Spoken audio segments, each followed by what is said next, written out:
and welcome to Liquid Lunch. We're coming at you live. It's Tuesday, January 28th, 2014. It's 2014. Yeah, but you know what? We're almost already in Feb. That's right. Awesome. We are Feb.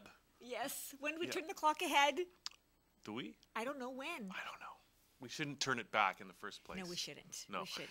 I'm just looking forward to that because that means more weather, warm weather for me. It's kind of like that's a sign. Just like there's a countdown to spring training. Baseball. Would you pay attention to baseball? No. But I did in another life, years ago. I sang at the baseball game. I sang the national anthem. What? I did. Where, in Toronto? No, and actually in Baltimore Orioles. Wow. That's a whole show. All of us right there. I didn't know that. You know what? Nobody threw anything at me because they're the ones who originally did the Star Spangled Banner, right? The person who wrote that song is from Baltimore, I believe, right, or from Maryland, yeah, and so they take it very seriously. Yeah. I was freaking. I thought if I mess up in any way, especially as a Canadian, I'm in trouble. But I was okay. Right. Okay. Yeah, good. it was good. All right. Well, listen, we have a great show today. We do. We should get busy We with do. it. Well, let me just say who's coming on the show. Chamelia Tatev will be coming on. She does a lot of stuff. CBT, not sure what that is. SOR, not sure what that is. Bowen therapy. Did she do something called ABC?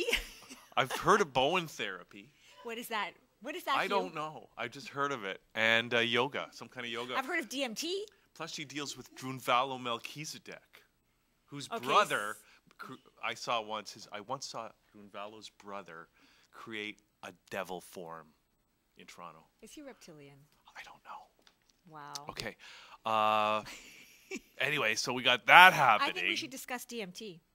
Well, we have, instead of DMT, Okay. we have DT, Oh, wow. right? DT and T3, and Julius Scott colors I coming don't on the even show. know why we need an alphabet anymore. You know that? Really? Because in the future, which we're living in, this is the future. Okay. 2014, come Okay. on. Okay. Is that not the future? Future is now. So we're already living in the future. So Okay. in the future, everyone's going to have names like that, right? So What's your name going to be? I don't know yet. Okay. We're not that much I in the don't future. know. But also we've got Chris Rusak from the Party for Truth and David Whitehead from, he's a Truth Warrior on Truth Frequency Radio coming on the show. Nice. A little bit later. You know what? It sounds like we've got a lot of truth happening today. Maybe that's the future. Revealing the truth. Well, we'll find out. Well, actually, no, we already know because we're already living in the future, Okay. right? And so we're living the truth. I don't know. But we're going to start off right now with Richard Garner. Who is perfect for this topic. Okay, well, tell us why. Because I know you rode here with him today. Yes, yeah. right? I actually just met him in the car today, thanks to You Nikki never met him Hayes. before? No, I don't know you, Richard. Right? Should pick up hitchhikers. Yeah, pick up more hitchhikers. I felt sorry for him. It was cold. It was a cold day. And we needed a guest, right, Richard? We did. Just a red light. She said, do you want to talk about consciousness or something like that? Yeah. On Liquid Lunch today with Hugh Riley. I said, I know Hugh Riley. I know Liquid Yeah, Lunch. and So he we- had the word truth on his forehead. Yes. So it was all about the show today. So I thought, but you know what? In all truth, in all honesty, Richard, you've got a new show called What in the World, and honestly, I think what I get from you is you are the Canadian version of George Noory. Well, it's how I pitched the show. To be Oh, honest. is that right? Okay. I mean, I didn't pitch it as being the Canadian version of George Noory, but Coast to Coast was a big part of the pitch. In that, first of all, I think like anything, there's room for more voices. There's plenty of voices in the world of truth or consciousness or unexplained or underexplained is kind of how we pitched it. But in the terrestrial world, he does 40 or 50 million a week on that show. It's in like 500 markets. It's an absolute behemoth. And When you say 40, 50, you mean viewer or yeah, listeners? listeners Okay. per week, which is a huge number in syndicated radio. But like everything in the world, it's subjective. Not everybody likes George Noory. More people seem to be fans of Art Bell, the previous sort of iteration of the isn't show. that interesting? And it's but I think, again, if you're talking about where we're at today, and it's always, I think, a good sign and a victory for truth seekers that shows are like this are getting from, whether it be the internet to the mainstream. So Sirius XM is obviously a pretty mainstream place. So the fact that they see some sort of potential in this means they see an audience in this. And if there's an audience for this type of conversation, it means that obviously things are growing.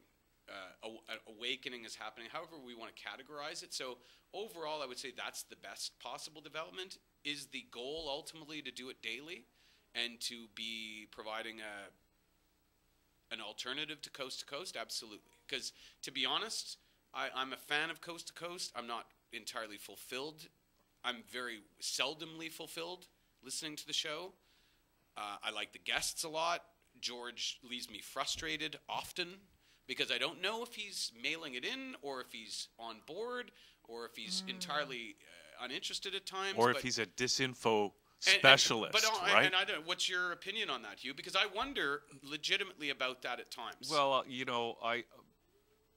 I suspect he might be, and just because like Art Bell, I think may have been the real deal, and why is Art Bell not doing it? And why but that's super interesting because initially when that sort of break happened, right? Yeah. It was presented for the public as it was all copacetic. Art was leaving, he wanted to take less time, and George was whatever. And then over the last year and a bit, Art Bell's become more vocal, and on the record is saying no. He wasn't happy. No, he doesn't like where George Norrie's taking Coast to Coast and is not a fan. Then Art Bell takes the show with Sirius XM. Art Bell is doing the show on... Which he did. He launched. 6 weeks later, he pulled out. So this is funny because that was also part of the pitch. When Art Bell canceled his own show, I sent that press release in an email to the people at Sirius XM saying, I'm not sure exactly what happened here, but there's a void that needs to be filled. And from what I've heard and read is that Art Bell wasn't happy with what he felt the constraints were at Sirius XM about what he could talk about. But overall, to that point, he used to be a bit cryptic about it and a bit more subtle. And now I think if you got Art Bell on the record, he would say absolutely that he, at the very least, questions George's legitimacy and validity or direction he's taking the show. At the very worst, might agree with you, Hugh, and say that he believes flat out that he's a disinfo guy. So let's get into some of these topics. Sure. Okay, because here you're doing a similar thing. Like, is there, if there is that kind of heat that would push Art Bell off the radio or create this kind of controversy or create an environment where you got to get a disinfo guy, if he is. I don't know for sure if he is, but here you are doing the same thing. Like, do you ever feel any heat about the kind of subject matter that you talk about on the show? Well, I was talking with Nikki Hayes before our drive up here, Sandra, and I was saying because I've been very strategic with how I'm doing this. And that is, but I mean, it's a subjective thing. Some people might say, what, you're not afraid, you're selling out, you're not talking about, why aren't you talking about reptilian, Bigfoot, UFO people day one? I'm being facetious a little bit. You got to ease into it. But this is that, but honestly, Hugh, but if you're going, it depends what your objective is. If your objective is to masturbate, for lack of a better word, and just preach to the choir, then, okay, just talk about everything that everybody already agrees with, and that audience will find the show, and you will have moved the needle in a negligible way. Or say, okay, I think we have to expand this, try to make this type of information more accessible. There are people that are at different degrees of acceptance of truth, in various parts of their own lives where they're feeling, this isn't it, but I don't know. And you can't, and the analogy I used, you can't go up to a deer if you want it to come to you, or a squirrel, and just go, bah. Like, I think you have to be conscious, no pun intended, of being able to make the environment accessible to more people who aren't going to feel comfortable with talk that is super extreme right away. So first guest was John Hagelin, Dr. John Hagelin from What the Bleep Do We Know? Hard science, one of the most respected quantum physicists in the world, who has done and had peer-reviewed studies around string theory and super string theory and all of this stuff. So from my perspective, that's 2 + 2 = 4. We're getting a guy, but we start talking about transcendental meditation. We start talking about consciousness. So now that person who came to the show to hear the science, is now seeing how they connect. The next guest we had was Edgar Mitchell, Dr. Edgar Mitchell, the astronaut from the Apollo program. Again, obviously well respected, as a man of science, obviously a military man if he was an astronaut, but who also had his own epiphany, ultimately started the Institute for Noetic Sciences, and is now connecting his perception of the world being one into the subatomic world, parapsychology, etc. So the overall strategy is to try to expand the audience of people coming to these subject matters. And I think you do have to be strategic. But yes, I'm conscious of the things, of getting a call one day from the people at Sirius saying, yeah, that thing you just, yeah, I don't think so. And I'll have to make a decision at some point if I feel that I'm being censored, or if I'm being pressured to talk about something and not the other thing. But so far, so good. So when you said that Edgar Mitchell had an epiphany. Did the first guest, Dr. John Hagelin, did he also have an epiphany? Is that how? Because it sounds like he's bridging science and spirituality. Well, it's interesting because I asked him that. I asked him exactly that. Because again, I mean, as a man of science, I said there had to be a point where you started to transform, because you didn't start off as a hippie, as some sort of peace-loving whatever. You're, in fact, usually the opposite. He said, no, exactly. He said, I was your typical MIT nerd, pocket protector, glasses, physicist. But the great thing about this type of work and that trajectory, whether it's Einstein, whether it's Planck, whether it's guys like John Hagelin, they came to their understandings of consciousness as the unified field not through a bias, not through an initial I want to believe that. They came through it through default, through working the scientific angle for so long and having no other possible conclusion other than the one they reached through science, which is, I think, obviously more important in terms of being able to get validity and get people to come to that. Edgar Mitchell's revelation was literally that. Very few people on this planet will ever be able to obviously talk about seeing the Earth from the outside. Astronauts, and that's it. So there's something called the overview effect, which is quite fascinating. There's some good stuff on YouTube about it. And again, all of them talk about it in a different way. But the impact of seeing the Earth, it's funny, everybody was focused on the moon, whether they're going to the moon or going to space. Nobody ever considered coming back and what that impact would be to see the Earth in its entirety. Even if you didn't walk on the moon.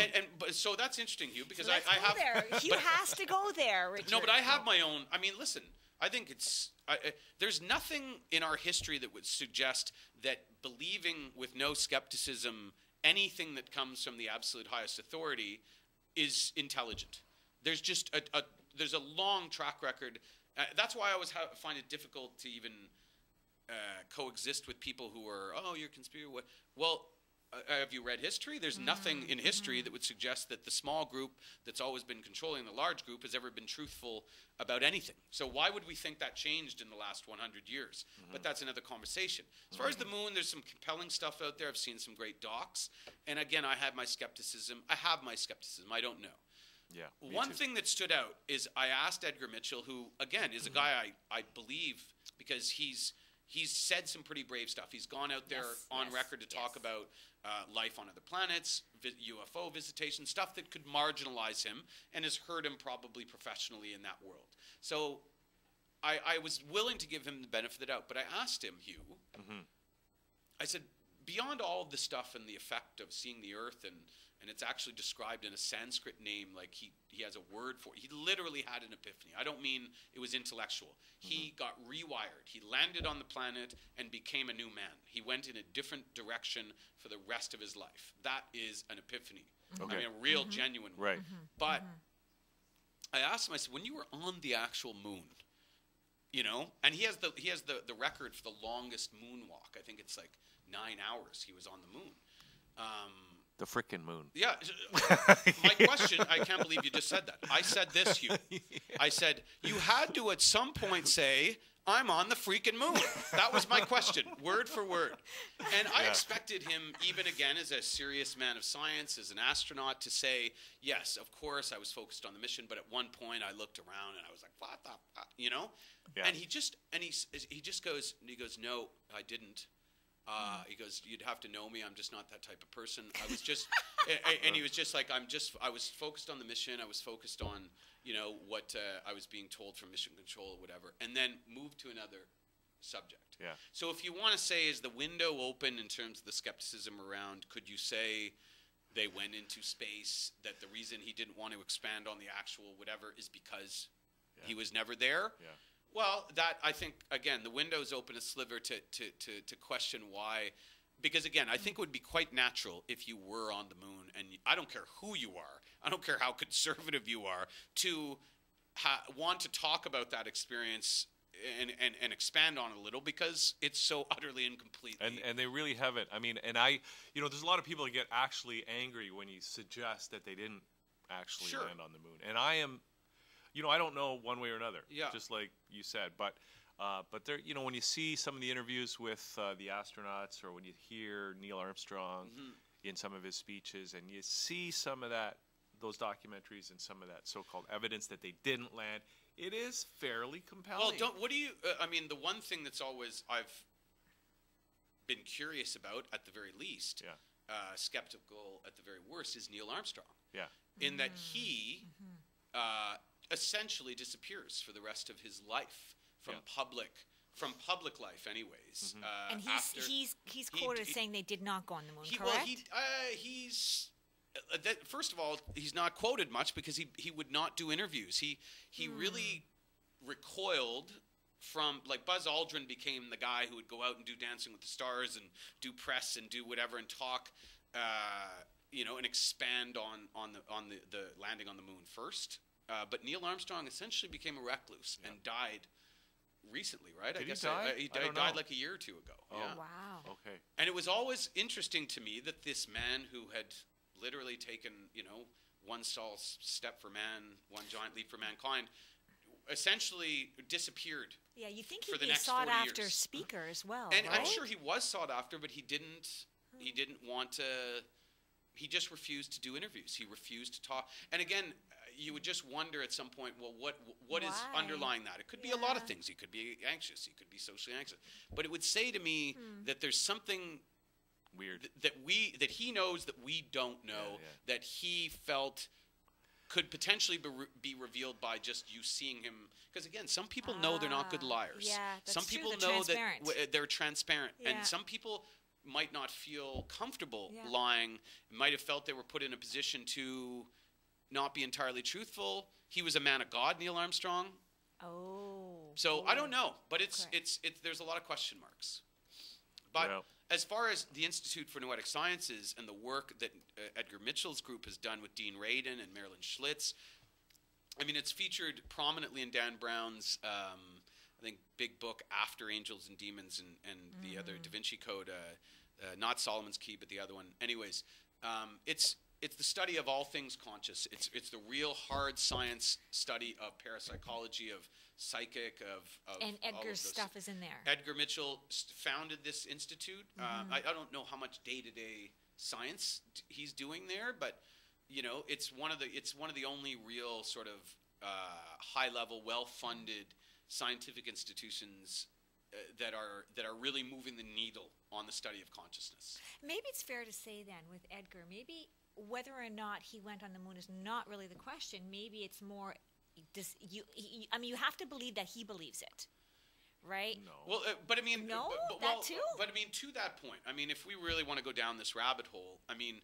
because again, this often comes up when you talk about these types of things, and if people will say, well, how could people keep secrets and what? The stuff that we don't know about the stuff that we do know. Let's start with what we do know about what intelligence. Agencies are able to do, what we know about MK Ultra, things that are on the record, mind manipulation, Manchurian Candidate stuff, all of that we know definitively from declassified documents over the years, has been done, has been investigated, and has been implemented by, especially during the Cold War between Russia and the U.S. They were trying everything. Of course they were trying everything. If we could sit here if anybody could sit here today in the year 2014 and tell me that there are not really advanced ways to control, to manipulate people's minds in whatever way, shape, or form, especially when you're signed up as part of a government program like Apollo and being an astronaut, Yeah. I think you're being a child. I think if you can tell yourself that in some way, shape, or form these people couldn't be convinced of whatever, I don't think you should be at the adult table in the conversation. So to that point, is it possible that these people go through some sort of whatever they come back, the manipulated, hypnotized? Who knows? What we do know is that's the type of work the high-level military and intelligence agencies have been doing forever, and it wouldn't be out of the question that you could convince somebody of anything, let alone going and shooting somebody as they've clearly done in the past as well. So I don't know what the answer is. I don't know if they're all part of a conspiracy that they're in on and they know. I've seen a lot of other astronauts talk about being on the moon and in documentaries and seem super genuine. Not people that you would, they're not political. They're older cats too at this point. They're in their 70s and their 80s. And, I've come away from that saying, man, that guy looks like he's telling the truth. But you know what? And that's where my point is, that whether they were or not, they believe it. Because the truth is, you're in a rocket or whatever you are in, okay? And you think, who knows if you are where you're going? You could be in a holodeck. Well, you could be. Honest to God, you could be. Like, I think about it when I take my cat to the vet. Okay, I take my cat in the car. And then all of a sudden, he is in this new building. He doesn't know where he went. I'm saying it's the vet, but you know what? I could be telling. I didn't know where you were going with that, but that's actually a really good analogy because we recently took a cat to the vet, and I wondered, if once you're in the box and then the box opens again, there you are. You'd be on Pluto for all he knows. Exactly. So you could have a thing in the rocket that says moon. Yeah, oh, for okay. sure. I mean, I've heard so much different compelling things. I don't know about the whatever the belt is called outside of this planet that's apparently like to go through it. The Van Allen belt. The Van Allen belt. Yeah. I mean, certain people say that you can't penetrate the Van Allen belt because there's a level of radiation there that they can't protect themselves that you from. couldn't protect yourself from. Now, how am I supposed to know that any more than, because ultimately that's theoretical to a degree, but there's a certain camp that says the idea of a rocket leaving this planet and going through the Van Allen belt is an impossibility. So I don't know. I don't think we'll ever know. Have they exceeded the bonds of the surly Earth, as they say, and been in space? I feel comfortable saying that. I think the space station, Earth orbit. Whatever, it been in orbit, satellites is, to the point of actually landing on the moon. I mean, we could do 10 shows on the moon. We'll never really I don't mean know, on will the moon. we? I mean on the moon. Or we could technically say we are on the moon. How would you know? I mean, there's. Let's do one on the moon. You talked about David Icke earlier when we were on our way here, and I mean, I didn't really I had never heard about the ideas, the very speculative ideas about the moon as a, let's say, a Death Star-like type thing, like that it's a manufactured. But when you read again, when you go to the hard science, not the people even speculating that it is in fact that. I was shocked to see that essentially from all levels of the highest, minds in astronomy, in astrology, in cosmology, in physics, whatever, every one of them, to a man and a woman, say that the moon can't be there. It's an impossible on its proportion to the Earth. The fact that all it that doesn't, stuff whatever, is it's like amazing. everything from a science perspective is the moon is impossible. And on the other hand, they say that life on Earth might be impossible without the moon. Yes. Right? There's that whole thing too. It's wildly interesting when you start to go down that particular direction because it really does then lend to a greater idea of control of, how deep does that go? How far out does it go? Wow. And, Saturn is a whole other conversation as well. But when you really, and I encourage anybody to just Google the stuff about the moon, like just when you start to read the proportions, first of all, just the very idea that it doesn't turn. Yeah. Like we only see one side of the moon. Yeah. That's like, true. how does the planet exist in space without orbit? So it just perfectly. No, there's an orbit. Or without spinning on an axis. Yeah.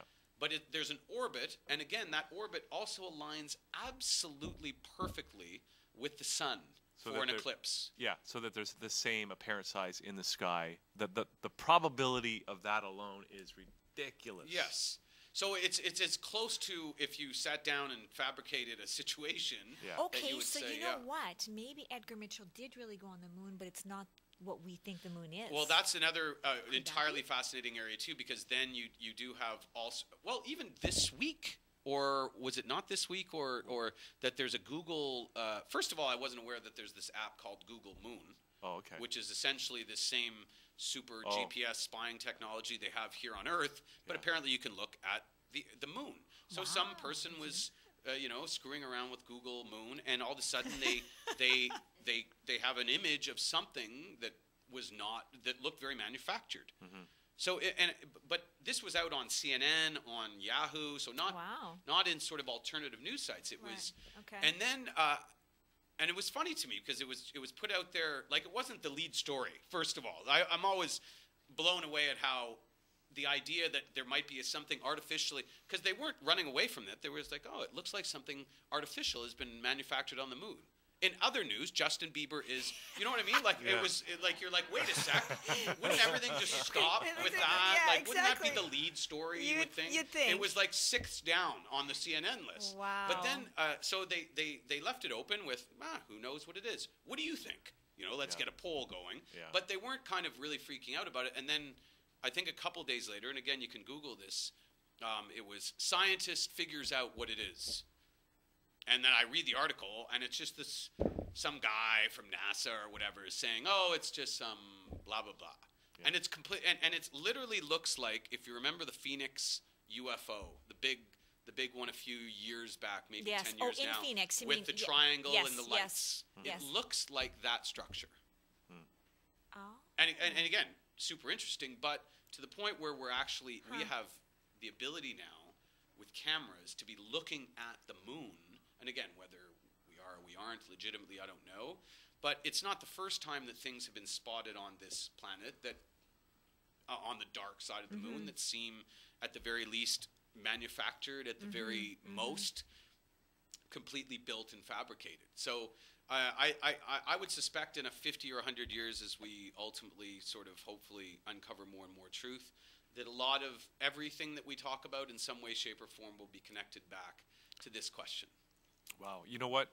Like with our we should be able to see with our telescopes today one of the landing areas of the Apollo program, but I've never seen a photo that actually shows one of those landing sites. So No, that's just I a little haven't curious thing right there. I agree. I mean, there's also, even when you're watching, like, again, there's some very good work done on the speculation about the shadows and the whatever of, and the one thing, even as when I was younger, and it's funny, these things that are so simple, you think, oh well, it's obviously there's an answer. So, but my thing was always, there's shots of the lunar module landing from an outside perspective. There are? Like, it's Are you like, sure? Well, Really? no.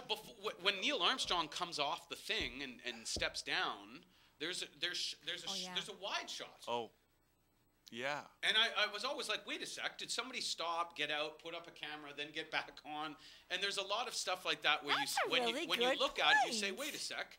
And so That's a the very- interesting speculation around the conspiracy theory around the moon is Stanley Kubrick and that Arthur C. Clarke, and that they were essentially, because if you watch 2001: Space Odyssey and you see where they shot some of that and whatever, and I don't know when that was done, but it was done in mid-60s, 69. 69, so think. right around the time. Yeah. And, again, there's all sorts of, there's a whole rabbit hole of speculation around that. But when my background's television. I've been doing television for 20 years. Hugh, you've been in this business for a long time. You have a different eye and look at things differently. So when you do take a step back and look at a lot of the footage and see a pretty consistent black background with sand and whatever across the whatever, the idea that it could be a soundstage and whatever, and you start to look at shadows, you look at light, you look at whatever, because often I'm wondering, where's all the light coming from on this shot and whatever. I don't know. I won't pretend to know. But again, would I be shocked to find out that was the case? No. Of course I wouldn't be. Right. Yeah. Wow. So if the moon really is artificial, wow, the government's got lots of slaining to do. Well, I mean, it's yeah, it would certainly, but it would go to the bigger question about all of that. Like, I mean, because if you dial this back to, you know, where this particular iteration of humanity came from, was our DNA, who's controlling this? Whatever. Well, it would. The thing that I wish you could be able to explain in a briefer way, or be able to impart into people so that they could understand this, because then this wouldn't be a big leap.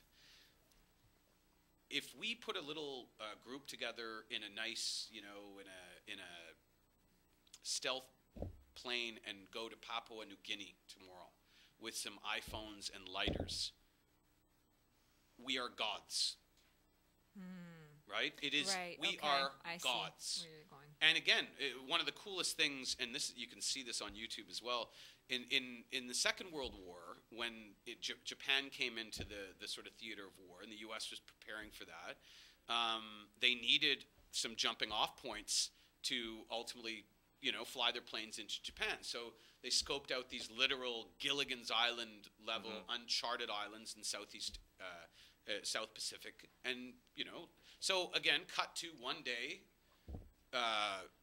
Buddy is cutting coconuts in a palm tree, looks up in the sky, and a metal bird is in the sky.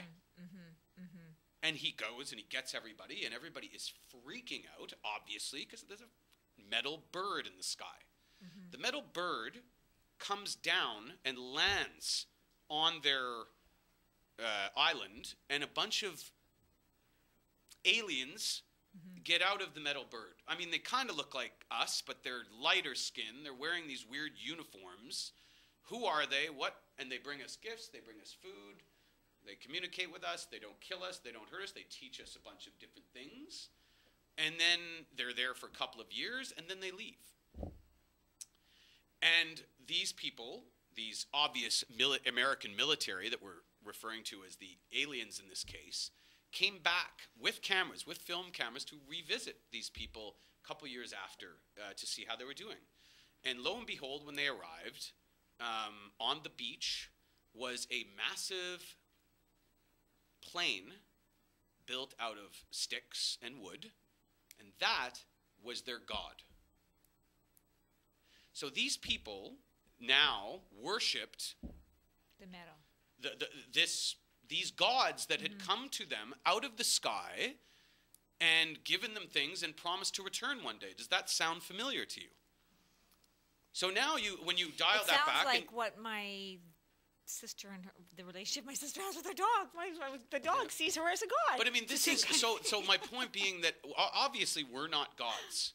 We're entirely fallible beings with all sorts of imperfections, but technologically we're more advanced than these people. Yes. So whatever the case would be with whether the moon was built by whomever and whether we're being controlled, whether our DNA was manipulated hundreds of thousands of years ago by other species that are not from here, it doesn't make them gods with a big G. It just makes them a technologically more advanced being like us, with ego, with fallibility, with all sorts of, and if you look at us, what do we do with lesser primitive creatures?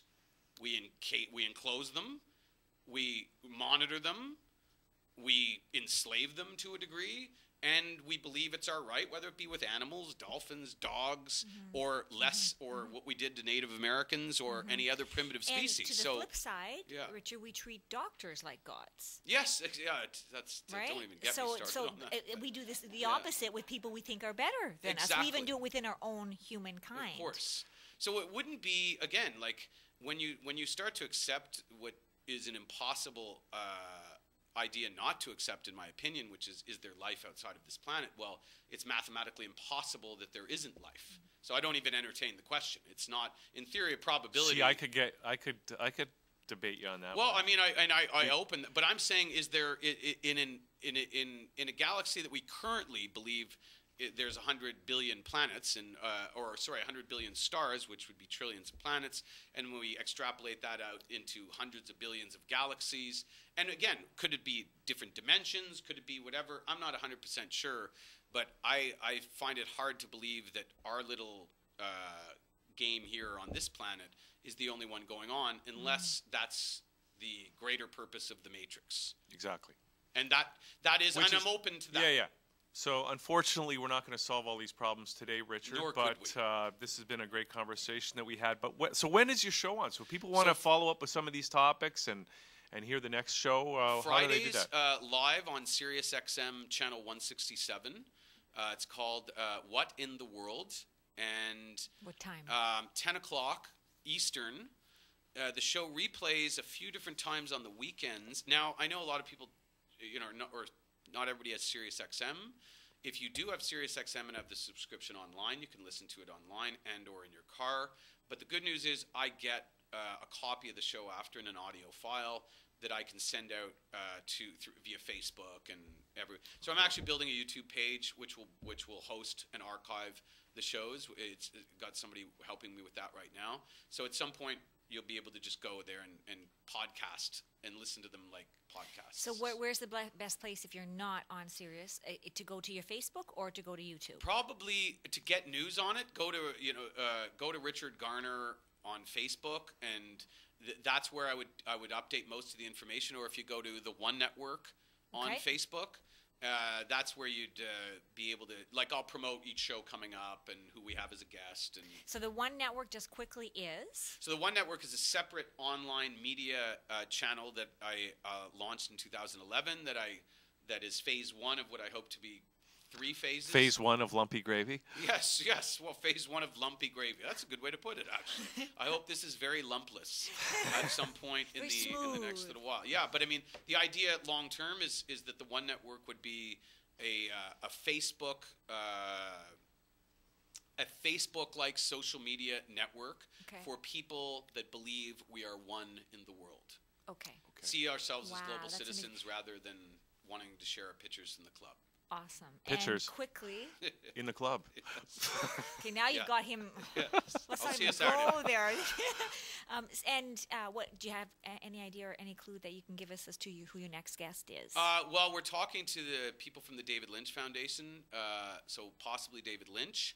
But I'll know. I mean, today is Tuesday. I would hope to have that locked down by tomorrow. Okay. But so again, check you out on if you do Facebook and whatever, you're going to get, by Friday we'll promote who the next guest is. And we have Michio Kaku coming up in February. We have some other pretty cool guests down the line, David Lynch and some other people that we're talking to. Awesome. Jeremy Rifkin, etc. So we'll see. Great. Okay. Thanks, Richard. Sounds Great good. to have you on. Thanks, guys. Great to be here. Thank you. If you get sick, you can always get Hugh to fill in. Yes, ladies and gentlemen. Pinch hitting today, Hugh Riley. Singing the national anthem, Sandra. In Space Alien, Yes. I'll do the moonwalk. I can do the moonwalk. Gotta call our agents here. We'll get that later. The moonwalk. Okay, we're going to watch a video now, and we're going to come back with Chamelia Tatev as Liquid Lunch continues. We'll be right back. X-ray Delta 1, this is Mission Control. Roger, you're 2013. Sorry you fellas are having a bit of trouble. We are reviewing telemetric information in our mission simulator and will advise. This is Tranquility Base. The Eagle has landed. Jesus H. Christ. Houston. We're on the fucking moon. Over. Roger, Tranquility. We copy that. We cannot believe you are on the fucking moon. Repeat, cannot fucking believe it. Over.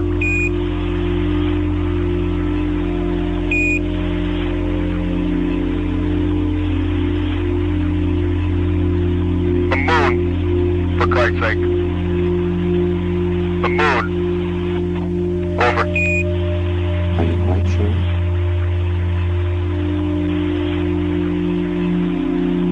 You're cleared to hook up lunar equipment conveyor to fucking walk on the moon. Over.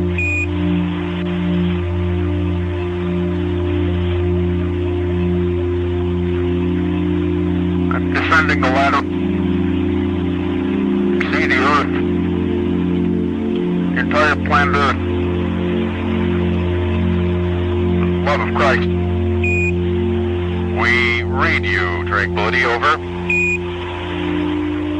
On the bottom rung of the ladder. Just one more step and I'm Tranquility. Holy living fuck. Are you fucking believing this? Over. We read you. Over. I hope the two of you are not concerned about this. I abso-fucking-lutely am standing on the surface of the fucking moon. I'm talking to you from the surface of the fucking moon. Jesus H. Christ in a chicken basket.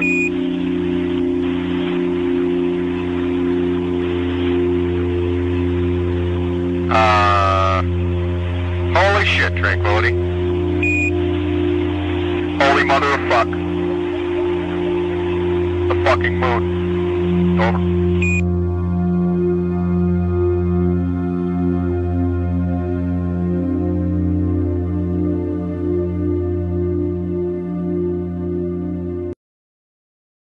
I can see you're really upset about this. I honestly think you ought to sit down calmly.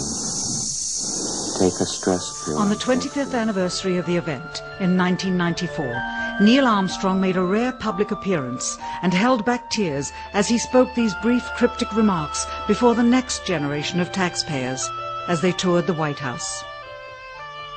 Today we have with us a group of students among America's best.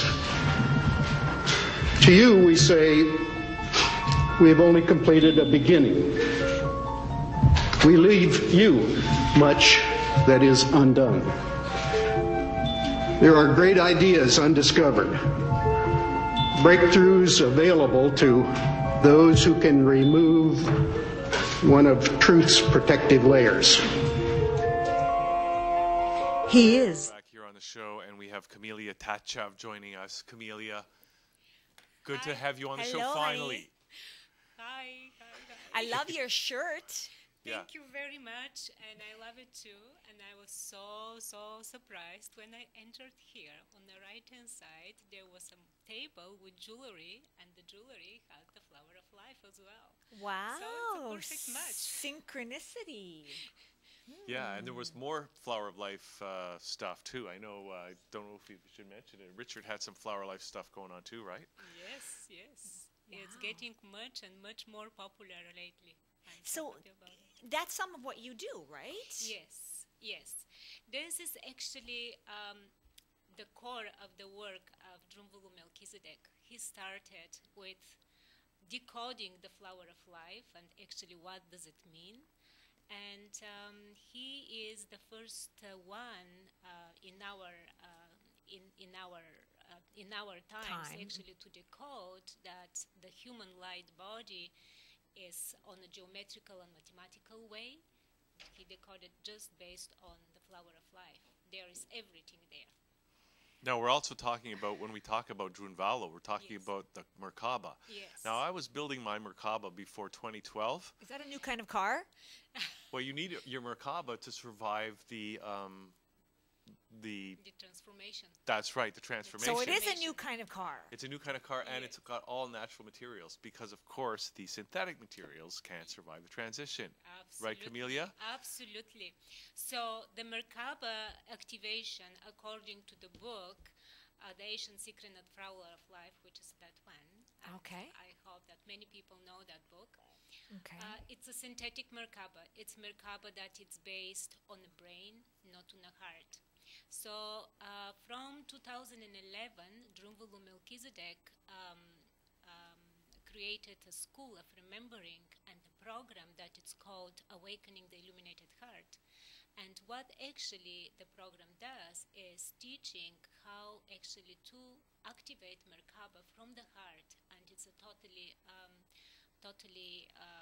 automatic way. There is no need of logically thinking about the breaths and all this logical thinking that it was before. But awakening the illuminated heart is not only about Merkaba. It's so much, it's a great journey that leads you day after day to a deeper understanding of who you are.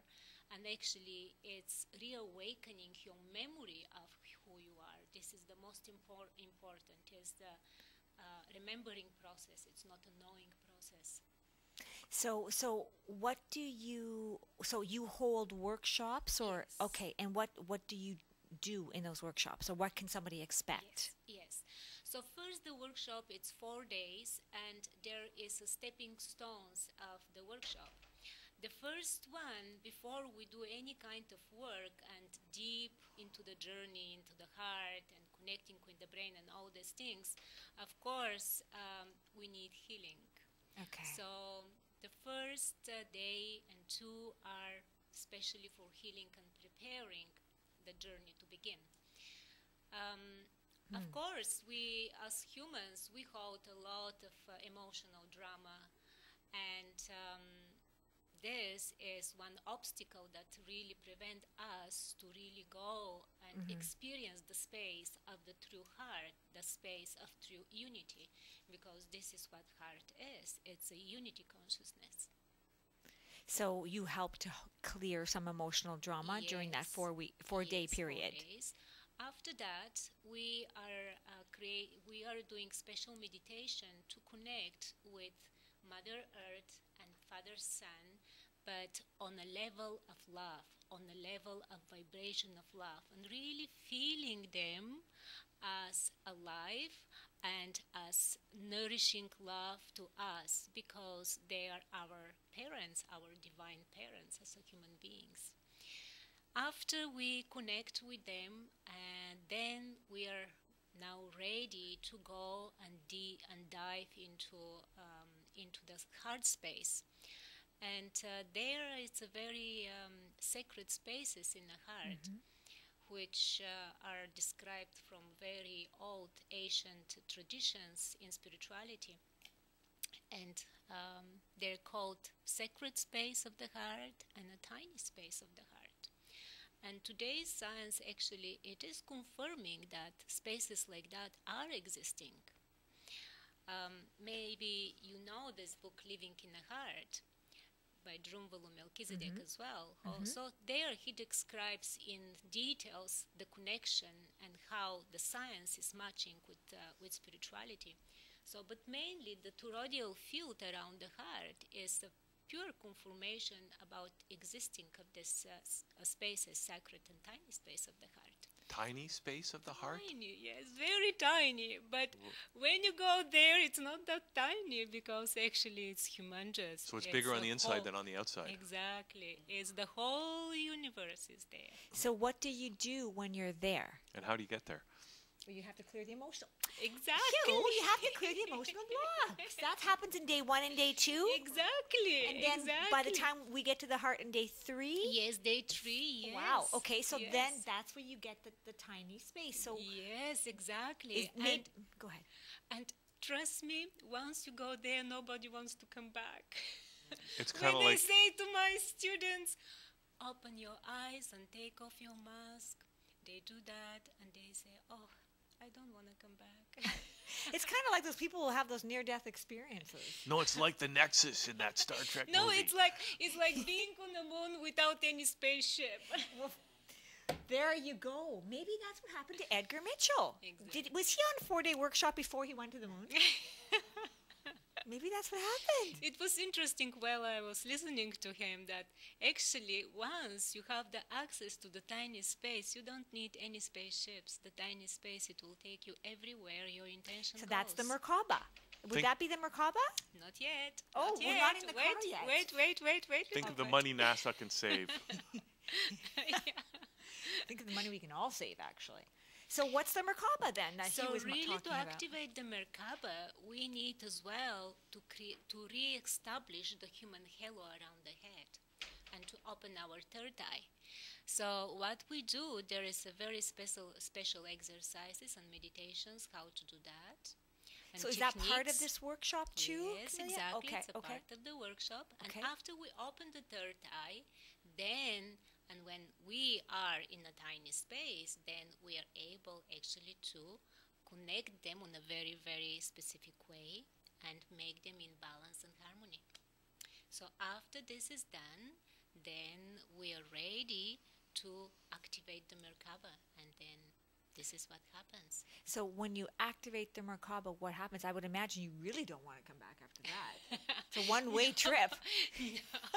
No, the Merkaba can be active with you all the time, but there is another trick here. If you really like to go in the next dimensional level, you have to take your personal decision. And actually, this is not a single decision process, not a, how can I say, it is, we are going together as one, together with Mother Earth, because Mother Earth is the one that it will show us when we are ready to do that. To And do when- what? To go where? Well, when we are ready really to go on the next dimensional level of existence. And what's going to happen then? Is that the shift everybody's talking about, Chamelia? Yes. Okay. Yes, this is about the shift, yes. And what's going to happen? The lion will lie down with the lamb? You know that means what, no more eating you know meat, what Hugh. is going to happen? Before that, the most important, even I can say that is the core of our everyday life is to be in our heart and really learn how to create everything around us from unity of the heart. Because why is so important? It is like that because on the next dimensional level, whatever you feel, whatever you think, it manifests instantly. Oh, yeah. So if your everyday life is with peace in yourself, with happiness in yourself, with love to you and everybody around you and everything around you, then it's very easy. So, okay. So, Chamelia, you said everybody's going, though. Does that mean you have to wait for everybody to get there before you can actually go? What Drunvalo, what Drunvalo says, and I trust and believe my teacher so much, is that when the time comes, you will know, you will remember exactly what to do. Okay. And it's something like a small birdie just opening the wings for first time, standing on the edge of the nest and really knowing and remembering what needs to be done. Never done it before, right? It's for first time. Never done it before, but open the wings and goes. And then... Did they come back? Are they gone? I'm talking about the birdie that learns to fly. Oh, okay, Right? okay. So that's Yes. metaphorical. So Yes, where are yes. you on this journey? Where I am? Like, have you had that Merkaba? I'm assuming you have because you teach the workshops. Of course. Okay. So, When will that My- moment be ready for you, my... if you know? you know, it's not about me. Absolutely. My mission, let's say, is to spread the teaching to as more people as possible. This is the most important because this teaching is a meditation and it's elevating your consciousness on a much higher levels than we have it so far. You see the world on a totally different perspective, on a totally different way. As So, oneness. so I'm assuming things have changed for you since you started. Oh yeah. Okay. Very Okay. much. Very much. Very much. Very much. So, Thank you. okay, so you've the book Living in the Heart, and you're giving a workshop, right? Yes. So, do you want to just talk a little bit about the workshop, how long it lasts, what people, how they will benefit from it, and that sort of thing? And when's the next one starting? Okay, let's start from the back. The next one is gonna be in March, and please check the website www.drunvalo.net. There are all the workshops are listed there. Every workshop, it's 4 days, usually starts on Thursday and finishing on Sunday, 8 hours every day. Okay. And And is it in Toronto, downtown Toronto? it is Chamelia? Burlington area. Burlington, west. okay. Yes, it's not that far. It's Burlington area, so... Okay. Is Drunvalo going to be here for that? Or are you doing it? Or Oh, of Well, I'm doing the workshop. That's why he's training so many teachers. Oh, He trained 200 teachers all over the world to do this precious work. And so far, he is teaching 2 more workshops, Awakening the Illuminated Heart, in February and April. And afterwards, he is designing a new program, which is called The Way to Do is to Be. Okay, so that's great because, and people could be watching this Absolutely. in the future, right? Absolutely. Even though we're already living Absolutely. in the future. So they can just get those schedules from the drunvalo.net website, right? Yeah, absolutely. Okay. So, and I like to just point to something that this is the most important thing, to learn how to live from our heart, to live from our unity. And this is why he's designing his new workshops, The Way to Do this, So just to be. To that point, before we go, to that point, what can people do in the meantime to start living from the heart as soon as they finish Like right watching now. the show? Or right now. What can we do? Right now is first bring your awareness about how you're reacting to everything around you. Do you perceive the fact and the event with your mind, comparing and judging, or you perceive this fact as just it is? And perceiving this fact with your heart, from unity. So judge with love. our heart, not with our head, right? Exactly. Exactly. You Not know- from the point of ego, Yeah. from the point of the love. And hugs. Exactly. Hugs work. Hugs are the most healing ones. The heart-to-heart hug. Left to Yes, left. that's It's a new right. kind of left hug. to left. That's right. Yes. That's what Left every to left. because that's a very good point, Hugh. We always hug on the other side. Always, no. and we should be hugging We're starting to do the hug-to-hug, on the heart-to-heart right hug on the right. correct side. Yeah. Which is if I'm hugging on this side, right? Because the heart is on the Your left side. head goes to the right. No, my head No. goes. The head goes to the right. Oh yeah, from my perspective. Yeah. But from their perspective, it's the left. So they're No, coming they go on right this too. side. They go right too. Everybody goes right. Oh, okay. It's right. It's not like when you drive Yeah, your I car. Okay, I don't think. Okay, I just feel. I'll drive okay. on the right. You drive on the left. Then we'll be seeing stars. We'll be in a whole other planet because we'll be hitting each other. But okay, yeah. So Hugh has a right. So Hugh has a correct. So it's hugging left to. to left. I go to the right, and they go to the right. Okay. everybody that's goes it. right. Okay. And then you bumping the head. It's true. It's true. So, but I think it's a Chamelia, really effective way. like, do you have? I mean, so drunvalo.net Net, is the website, but yes. do you have any web presence for yourself or? So far, exactly for myself, I don't. But everybody can find me on his website, Yeah. drunvalo.net. Okay. The workshops are there, listed by all the dates. practitioners are there. Yes, and so the all ones the in teachers, Toronto and absolutely, all Okay. the teachers are there. You can look by a teacher or by area or by country, so it's very easy. As well, it's possible just to become a member of the website, and then you have access to so many of Drunvalo's videos who are kept only for members of the school, okay. which is a great thing. As well, if you see this poster somewhere, this is the poster of the workshop, Okay. Wow. Okay. the heart. I love the color. It's beautiful. Purple. And the flower of life. Wow.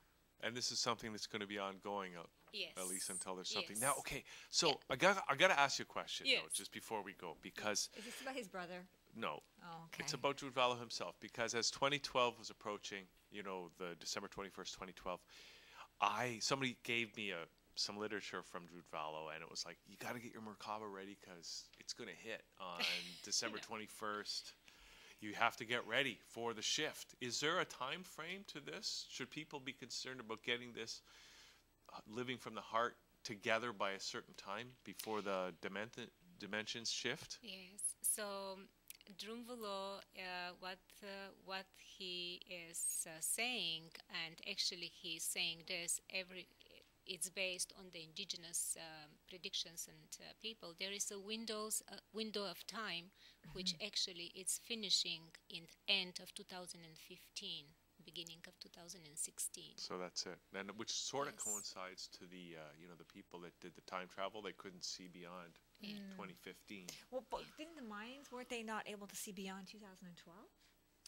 Yeah, but they could have been And off by a couple years. they actually said that this is a window of time, Okay. and the change it will take place exactly in the windows of time. Okay, Chamelia, great to have you on the show. Thank you. I think your voice probably got a lot softer after you started to do this, because your voice is so soft and you seem very much at peace. Thank you. You're welcome. Thank you. Don't you think? Yeah. Thank Okay. you. So we're just going to take a little break right now. We're going to come back with DT and T3. Not to be confused with DMT. I want Right. to ask you a few more questions about DMT. Maybe another day. Okay, It's we'll be another right way to back. hit a macabre, isn't it? Yeah, it is. Everyone knows the news is boring as hell. We might as well make a rift in the space-time. Chop it up and add a baseline. Yeah. Some of my colleagues somehow feel like heroes when they vote to cut food stamps. To cut food stamps. Watch me cut this program. I'm like Superman. Had a baby with a lady named Ayn Rand. I want to take a broke family's Christmas and make a hand drum, send it to Afghanistan. Ain't nothing worse than a flying hell. For a mountain member of the Taliban. Some of my colleagues travel to foreign countries and they didn't pay a dime for a single meal. Hell no. They dine on steak, vodka, and caviar. Steak, vodka, and caviar. Argentina. Had a big fat steak. Russia. Cabbage, it was great. Ireland. Potatoes all over my plate. We do it all again. Climb aboard, don't pay. Steak, vodka, and caviar. Steak, vodka, and caviar. Young people want to get high. Young people want to get blasted. Young people combine the drugs with the internet. And virtually all young people text. This is an epidemic. Drug and tech abuse. Is America going to pot? Is America going to pot? Zoos and aquariums are special places. I like giraffes. They're also very happy places. I love to watch a primate sniffing his ass. Families visit them again and again. We should enclose the nation's zoos and aquariums.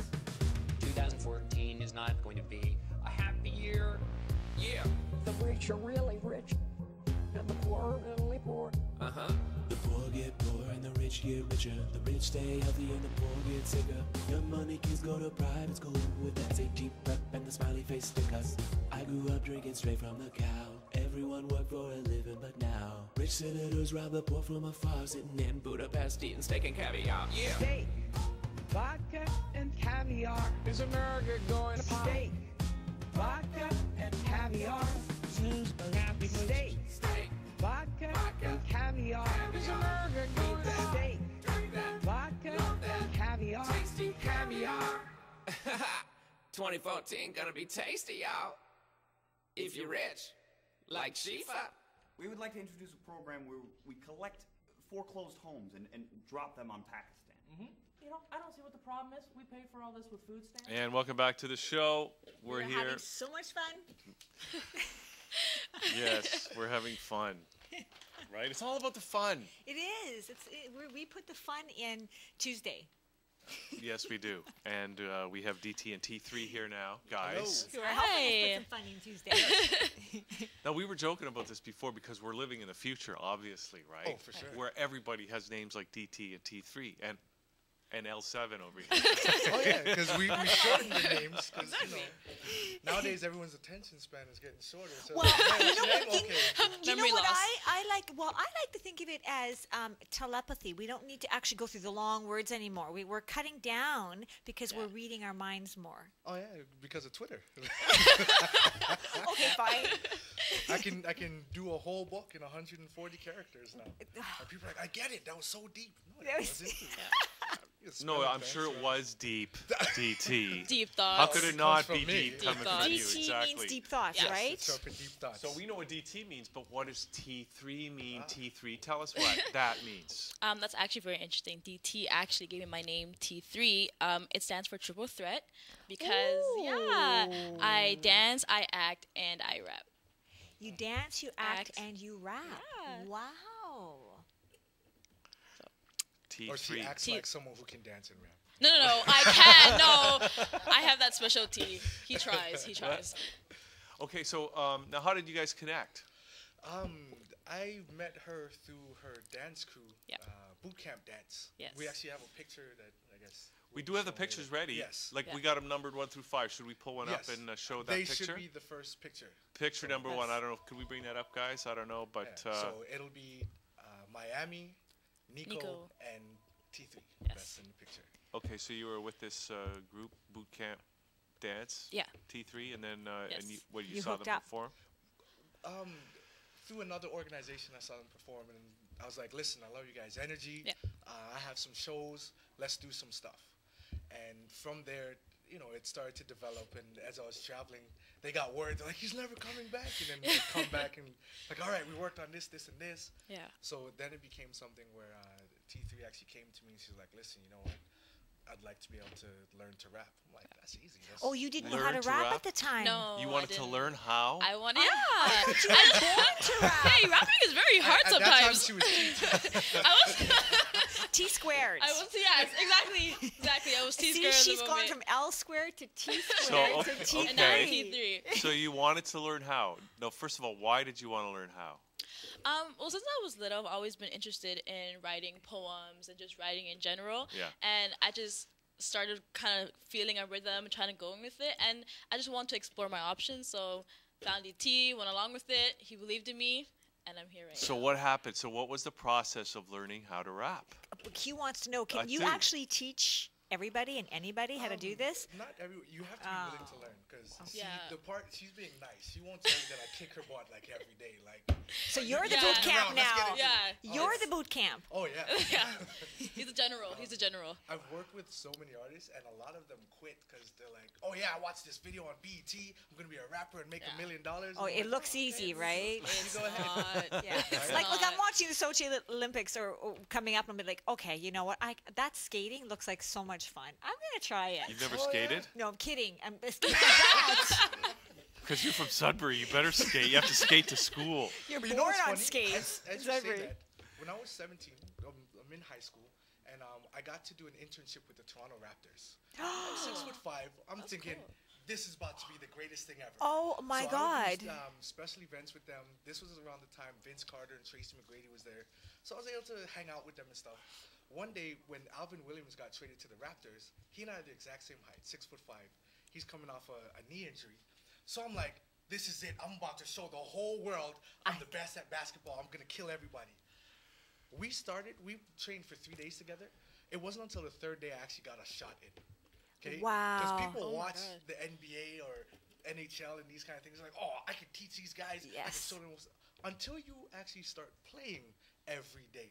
Like a lot of these basketball players, like they wake up, they play basketball. They go home, they play basketball. They go play basketball to practice. Then they go home and play video games of basketball. Yeah. They call their friends and talk about basketball. Then they play basketball again. And then they dream of basketball. Eat, So- sleep, and dream about basketball. And So breathe it. it's the same thing with being an artist, right? You're only going to be successful when you can relate to that lifestyle. Like for me, all my friends are producers, promoters, artists, photographers, those kind of people who, in a sense, are in that same realm. Because most regular people think I'm a total jerk. Like, oh, you can't make it to our birthday or the party and stuff. I'm like, well, I got to perform, or I'm in the studio, or. Right? So you don't have any stock traders as friends or bankers? I do have one or two, because as an artist, you want to be able to get some money and put Okay. money in different places. So you're not. I mean, you're a very smart artist. Oh yes, I try to be. Okay. I think that's part of it. That's really a big part of it. Okay, I want to find out a little bit more about the rapping, and so it was a boot camp working with DT to get your rapping skills up, is what you're saying, right? T3. Yes. Okay. Yeah. And then, was there a point where you kind of realized that you had a certain special, like it's one thing to rap. It's another thing to have the kind of talent that that people like, that has a certain level of charisma that people are attracted to. So what happened there, and are you trying to get a certain message across? Well, for female artists, it's very hard to be in the game, especially because there's so many females that are already starting to be in it, especially in Toronto, and every girl thinks they're like the hottest girl out there. So it's hard to be different from everybody else. It does definitely take determination, passion, the energy, and the level of commitment to be a female artist and a rapper, especially in Toronto. Yeah. But a lot of the time, it is also support, which I have from DT and from House of Talent and the artists in there. So they're helping me find myself while I'm trying to become a female artist, and my image and everything that's there. For sure. So, DT, what inspired you to work with T3? Well, I like to be honest, so I'm gonna put her on the spot. When I first met her as a dancer, and her colleagues could tell you this, I used to like treat her like she was nothing, because she would come to the dance practices late, or she wouldn't show up for meetings and stuff. And I was like, I can't take this girl seriously. It's bad. So then she's like, okay, I want to rap, and I said right to her face, like, I don't even trust you, like. So what she did is, like, she would show up, like, if she knew I was gonna be at the studio, I'm getting a text message, hey, I'm coming. I'm like, I didn't even invite you, like. Wow. She would just show up, and I was like, okay, I have this song. She's like, can I write something to it? And I'm looking at her like, why are you gonna waste my time? And like, I would treat her so bad, but I actually did it on purpose, because You're testing? yeah, in some people you have to break them down to build them up, because a lot of the young people that I work with right now, they come from broken homes, broken areas and that kind of thing. So they don't even have the confidence in themselves yet. So if I come and I just say, okay, you know what, I believe in you, I'll work with you. What happens is they say, all right, great. They start working and everything is nice, and then as soon as it gets hard, they're out. Yeah. So I would rather tear you down and then say, okay, this is how I want you to be, because now you're learning the business aspect. You're learning how to be professional, right? Because eventually, one day I want to be able to call Hugh up and say, hey, Hugh, I have these 2 artists that I've developed. And Hugh will look at me and say, well, you know what, DT, you've been very studious in the past. The people you've brought have been very representable and respectable. No problem. So now they'll be able to come and get an interview based off of my reputation. Because Hugh knows, okay, DT kicked their butt a bunch of times before he sent them to me. Okay. What? You want? Okay, and I was just gonna say. Okay. I do. Okay, you can go ahead. Go. I think Hugh was enjoying it. Like, yes, I am like that. I am a great guy. My name is Hugh. Actually, you know what? What I was really asking was DT. So not DT. Sorry, T3. It's confusing. Just like DT and I were joking about C-3PO and R2-D2 before the show, right? Because they're from the future. Actually, the past. A long, long ago. Okay, forget it. T3. Yes. The question is, so what is your ultimate objective doing this now? Wow. Can you actually paraphrase that question? You want me to? Okay. What? So you're doing this. I mean, you really stepped up to the plate. Yes. In working with DT, who was, really testing you. So what is it that you're trying to accomplish? What are you trying to achieve now that you've invested so much in this talent in your career as a performer?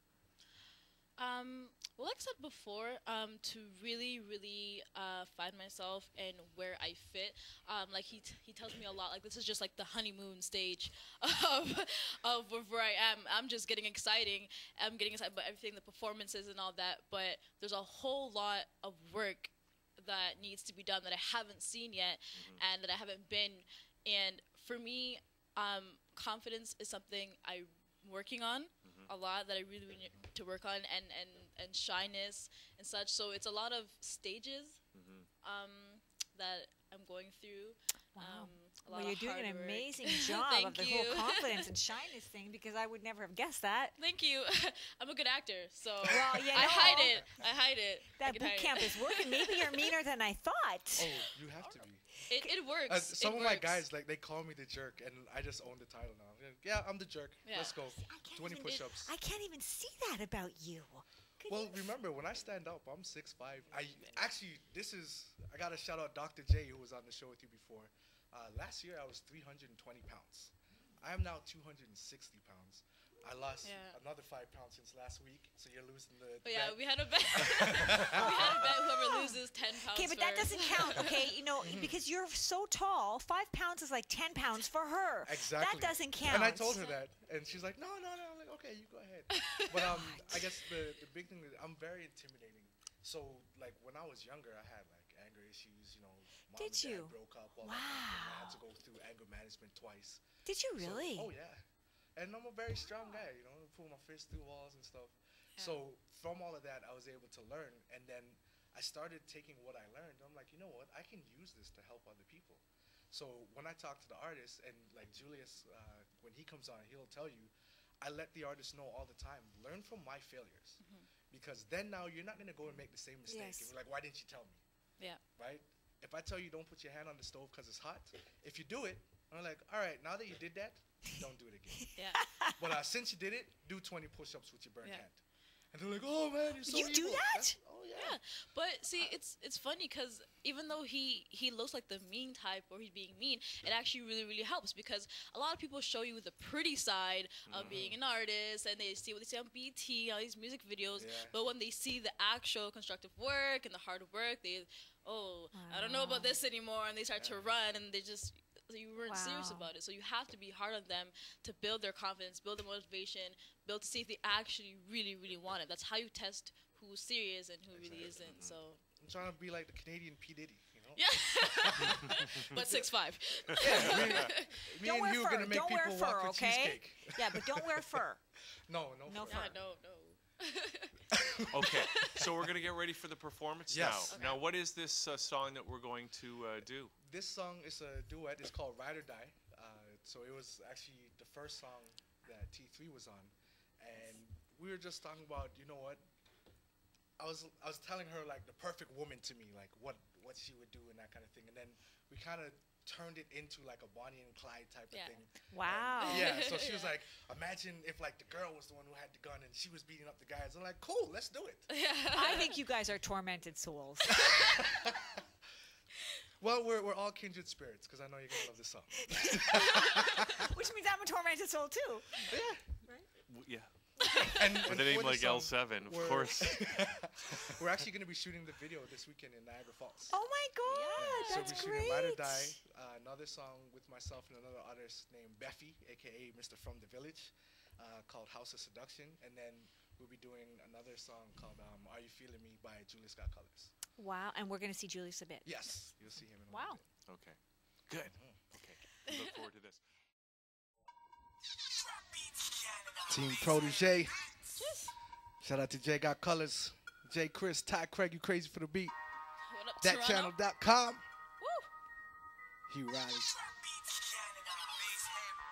Song's called Ride or Die.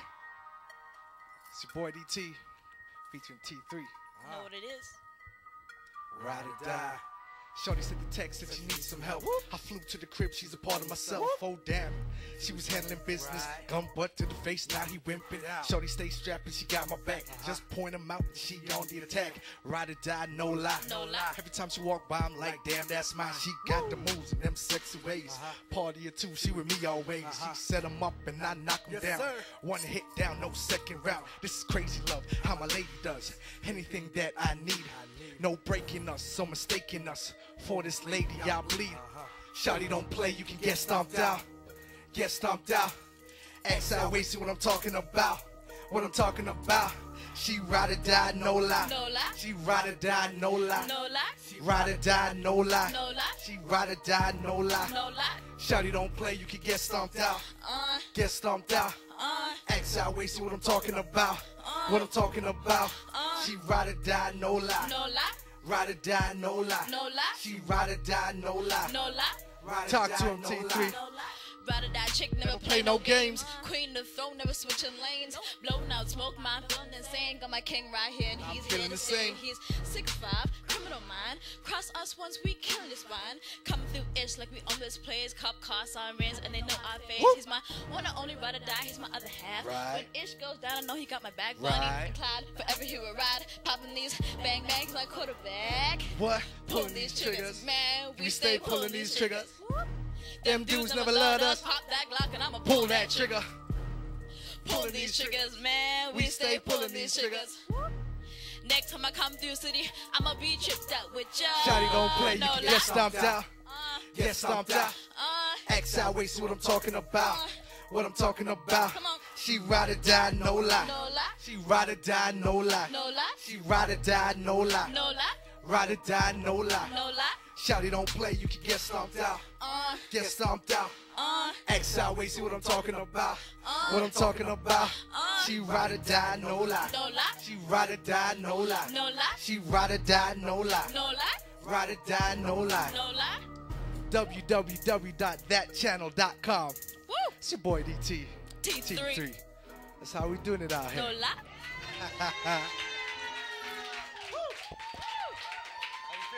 Good, yeah. Feeling nice? Oh my god, that was so much fun.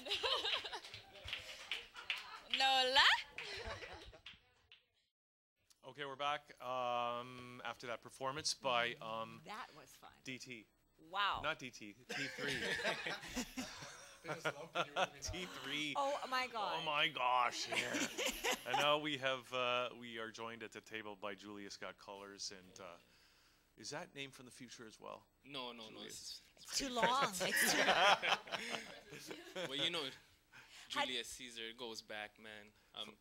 From the past, just like Yeah. C-3PO and Yes. R2-D2, because they're from a galaxy Yeah. far, far away. I don't even know where So that's is that going. is that where you got the name, Julius? Were you thinking about Julius Caesar? Is that your real name, or Well, what's the story? it worked out even with my music, because I feel like a king, you know? No Julius Caesar connection, but when I get on the mic, I feel like a king, so it worked out. But you got to remember what happened to Julius Caesar, right?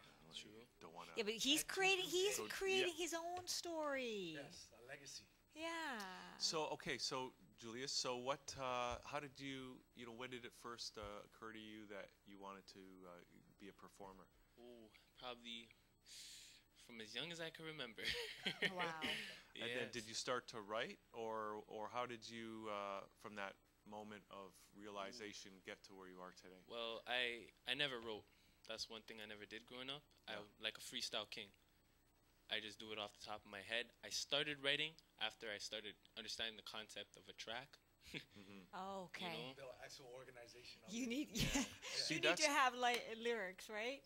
But it's funny because T3 was like she wanted to learn how to be a rapper, but you were doing freestyle stuff on your own, and I mean what. And so because Sanders, she's going, he wants to be a rapper, which is true, right? But Okay, go to his boot camp. But it's like, do you take senior rappers? I'll take anybody. We're good. You're good. I want to get my my insight from Julius here. So like, I mean, what was it? It was just something that just came naturally to you, or what? Something. I mean, me and my older brother, we'd jump in front of the TV watching everybody, and then we just started performing on our bed, jumping off, grabbing our toothbrush, rapping in it. Your poor parents. Yeah, how did your parents feel about that? Or did somebody fall off the bed and break their collarbone? My mom loved it. Really? Yeah, she'd be like, "They're doing it again," and me and my brother would do duets. Nice. Yeah. So she's probably your biggest fan. Yeah, I just seen her today on my way here. Yeah, we actually got to see her. Nice. Yeah. So how did you hook up with DT? One day, the end of November. Of last year? Yeah, this past year, 2003. We've been working together maybe like just under 8 weeks. Get out of town! Yeah. Wow. He had seen me at another community center it's called YPF, Young Potential Fathers, or Ujima House. I know a lot of the people there, so I was there, just parlaying and politicking with people. And then in November, I was on my way to a meeting over near Bathurst and Lawrence, and I got on the bus. I take TTC. I'm not afraid to say it. DT on the TTC. That's right. The Red Rocket. I don't know if it's the better way, but so he got on the bus and he's like, "Hey, I remember you. I seen you at another place before." I'm like, "All right." So he was actually going to buy a laptop, and I was like, "Listen, don't buy no PC, no judgment, but Macs are better and that kind of thing, especially for music production." And we ended up like just talking, and then instead of him going to the store, he's like, "Can I get off the bus and like walk with you?" I'm like, "Sure." So we're there and we're talking. He's like, "I want to work with you." I was like, "All right, cool. You know what? Here's the center that I work at. Come by, come check it out." And he showed up the next day. Like I told him 3 o'clock, like 1 o'clock, he was there waiting for me. He's like, "I'm here." Okay. Wow. You know, I have a question, Julius, because, and maybe you can weigh in too, DT, because as a producer or a manager, or whatever the role is, a mentor for these young artists, and Julius, like, what does it take to make it? To really make it in the business these days? You know, you see these YouTube videos where guys like Jay-Z and whatever, Sasha Fierce, like they got to sell their soul to the devil, right? But what do you have to do to make it in this business today? What's your strategy? One thing is, making it could be different for everybody. Somebody's making it might not be somebody else is making it. To me, being successful is giving it your 100% all the time, and there you made it. If you're not giving it your 100%, you ain't made it. You got to put in work consistently. It has to be your life. And that's what a lot of artists lack. Do you think there are, big question, but do you think there are artists out there that do give 100% and then maybe nothing, you know, commercially they're not successful or something like that? But then again, it depends on your idea of success. Yeah. Right? Because for me, I've had people look at me and be like, "Oh, you're not successful." But I'm like, I go on tour like 2-3 times a year.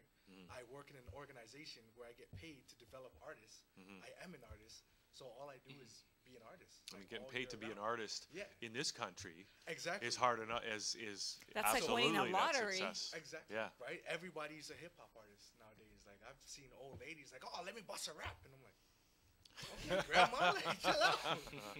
Right. So it's one of those things where, building on what Julius was saying, it's your definition of success. Right? Most people will quit because they're like, "I didn't reach Jay-Z's level." But then if you think about it, the guy who's working at Walmart who can support his family, right? We can say the same thing. "Hey, I'm supporting my family. I live somewhere. I do have a car, but I take the bus." You have a fixed address. Exactly. Right? So people have this idea of the broke or the starving artist, and they don't realize there are a lot of us out here that, and actually I won't even include myself in it, there's a lot of other artists who you may never ever hear about, but they're making $50,000 to $100,000 a year just being an artist, and they're perfectly content. They don't need $1 million contract, right? So it's funny where a lot of artists who are coming in like, "Yeah, I got to get the $1 million contract." Why? Okay, then I have a question for you, Julius, because and I asked T3 that as well. But what is it? You know, what is your definition of success? How will you know when you've achieved what you want to in this business? Well, no, for start, you know, if you put your all into it, there's got to be milestones, I believe. So I want to look back at my life and say, okay, at this time I did this. Now at this time I'm doing this. And at this time I'm even doing this. So I want to look back at my life and say I've seen milestones from different ages and have a body of work all around me to prove it. And I'll truly be happy. Okay. Do you have inspiration, people who are your mentors? Obviously, DT is going to be a mentor for sure, and a very good one. How about other artists that you might have, that whether we've heard of them or not? Because to your point, maybe there are some really awesome. Just because you don't make $1 gazillion doesn't mean you're not really good. There's a lot. You can just go to Queen Street and see artists at any given night, and they're phenomenal. Even when you take the TTC and you go into the subway and you see those artists there, they are phenomenal. And maybe they're making enough money too to live. So do you have people mentors that you Yeah, I have a lot. Like Troy Logan, he's over at JCA. He taught me a lot. And there's plenty artists, mainstream and not mainstream, that I look up to. I was talking backstage with Richard, I believe. He was talking about Immortal Technique. He reached a lot of people. I look up to a lot of artists. Yeah, now he's got a real political message, Immortal Technique. Like, do you have a particular message that you would like to get across? Me? What you're doing? Yeah. Well, number one, I always advocate having a good time, because no matter what, if you can't have a good time, if you can't laugh, if you can't, you got that thing I want. Like You know, wake up. Which is you- the name of the song, yeah, right? Yeah, Yes. yes. Yeah. It'll be very, you know, it's hard for you to fight when you're depressed, you know? Exactly. You gotta love life all the time. Yeah. Awesome. The other thing Wow. I'd say to take his message further is whether he realizes it or not, like now he is a voice for a lot of young people who are trying to get into the rap game or the music industry. And, you know, he can advocate and say, listen, this is how hard it is, right? You're not going to go to, KPMG and say, all right, I just graduated high school. I want to be the CEO. They're like, get some experience first. Yeah. Right? Music is one of those things, and TV and others where they're like, you don't need to go to school for this. I'm going to just go in and not know anything and be the greatest. But then when you look at who's actually successful, it's the ones who are looking up, hey, who's on top right now? Who's doing okay? Who do I align myself with? And so I think with the music that these guys are doing as a collective, we're putting that message out without us having to say, hey, we're here for young people and that kind of thing. We just want people to be able to look at us and say, you know what? They worked really hard at it, and I can use that as a model to take it further. Okay. So let's give out all the contact info now if people want to get in touch with either Julius or T3. And before we get to that, any live performances or anything like that we should know about coming up? Any events? Yes. February 15th at the York Woods Library, we have, it's called PPF, and Julius here actually named it. It's Past, Present, and Future of Black History Month. Wow. And that's being organized by the City of Toronto, House of Talent, and I think it's Wood Green Community Center. So a couple different organizations are coming together. So that's February 15th at the York Woods Library Theater. Okay. Is there a web address where people can get info about that? Or they can just Google that. Probably, Yeah, eh? Google it. It should be online. What's the event called? Sorry, is the event? PPF, Past, Present, Future. Okay. Is Wood Green the one about helping single moms? Is that the? I believe so. And because they have employment an and that kind of amazing because they have an amazing ad that actually Nikki Hayes pointed me to that's gone viral. Okay. It's amazing. No, you really have to. Maybe we'll. No, if you. What I'm saying is, if you look there, they'll probably have the event. But that's their advertising has gone viral. I'm not going to talk about it. But go on Facebook. It's just it's a really cool organization. So I'm so glad you guys are associated with it. And then the other one is the following week, February 22nd. It's also at York Woods Library Theater, and that's, as I was telling you guys last time, I'm now the brand ambassador for Afro Man. It's a comic book and movie series in the States. So a black superhero. They're looking for artists to take on tour across Canada and the U.S.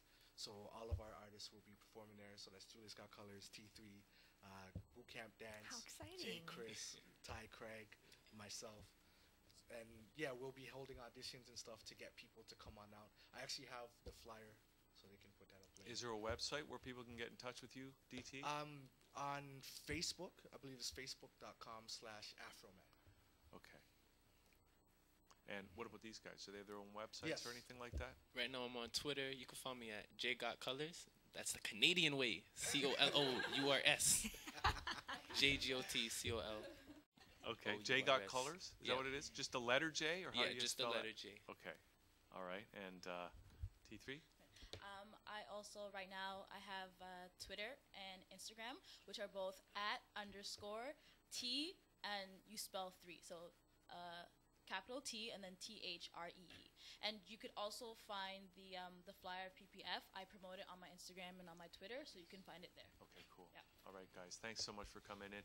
And DT, thanks for bringing these great young artists in Good here luck, today. guys. And we're going to go, actually, we're going to see the performance now with Julius. You got that thing I want. Right. And then we're gonna do another song from another artist Yes. that you didn't bring in today, right? You want to He just wasn't able intro to that? make it. His name is Deji Bakari. Yeah. He's actually visiting from Nigeria. He's Mr. Nigeria. Oh, wow. Yeah, so it was an honor to work with him. We actually shot the video about 2 weeks ago, so that'll be coming out soon. I'll let you guys know.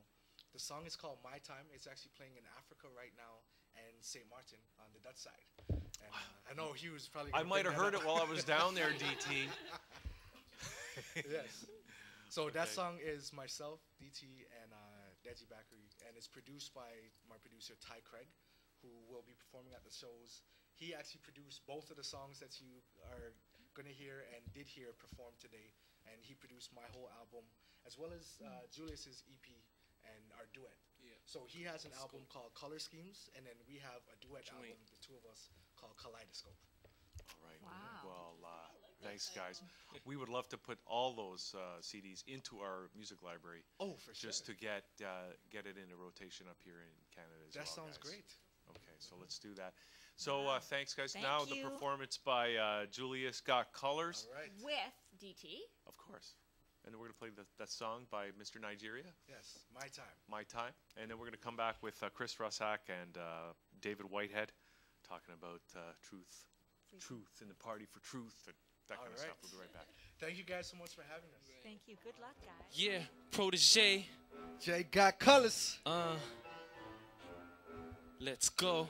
It's called You Got That Thing. Definitely. This for when you in the bar and you see that lady across the room. Who are you? And you just want to walk across and talk to her. Yeah. Well, Color's gonna walk up to her and this is what he gonna say. Listen, lady, you got that thing I want, that thing I need. I got you by the bar. You dancing on me. Make it wiggle, drop it down a little. Make it wiggle, drop it down a little. Make it wiggle, drop it down a little. Make it wiggle, let's go. Talk to the verse, honey, got the stamina. That's why I really like her. Pounce on the tiger paw, I'm a striper. Turn on you like a rat in the wire. Pour it up, shots blazing, that vodka. Call it sore throat, want the antidote, well come close. Heal the sickness, I'm so medical. When it comes to class, be the one learning though. Jeopardy answer, what's twerking? So assertive, I can hang with it. Wetting up sheets, why you still bed wetting? You so wave like your body a greeting. Audience start clapping, cheerleading, but you ain't no cheerleader. Ballerina, cause I love to freeze your body bouncing up and down. Bouncers gon' bounce when they see you. Cause you got that thing I want, that thing I need. I got you by the bar. You dancing on me. Come on, make it wiggle, drop it down a little. Make it wiggle, drop it down a little. Make it wiggle, drop it down a little. Make it wiggle, drop it down a little. Protege. Jay got colors. It's your boy DT. Ty Craig. We on ThatChannel.com. We having fun out here.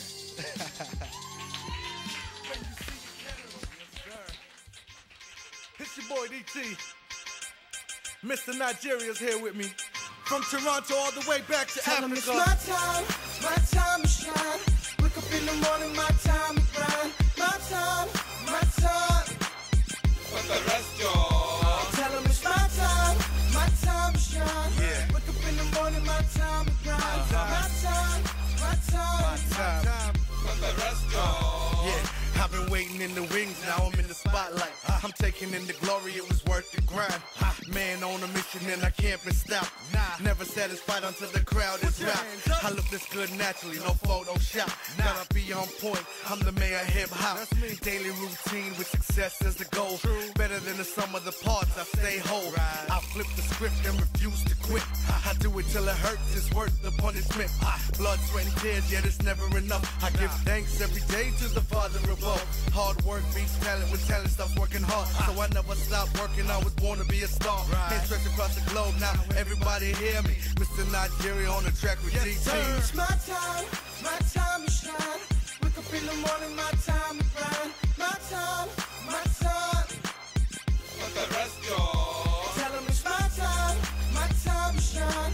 Wake up in the morning, my time to grind. My time. Yeah, this is a small introduction to the MIC. That's right. It's DEJI and the Mayor DT.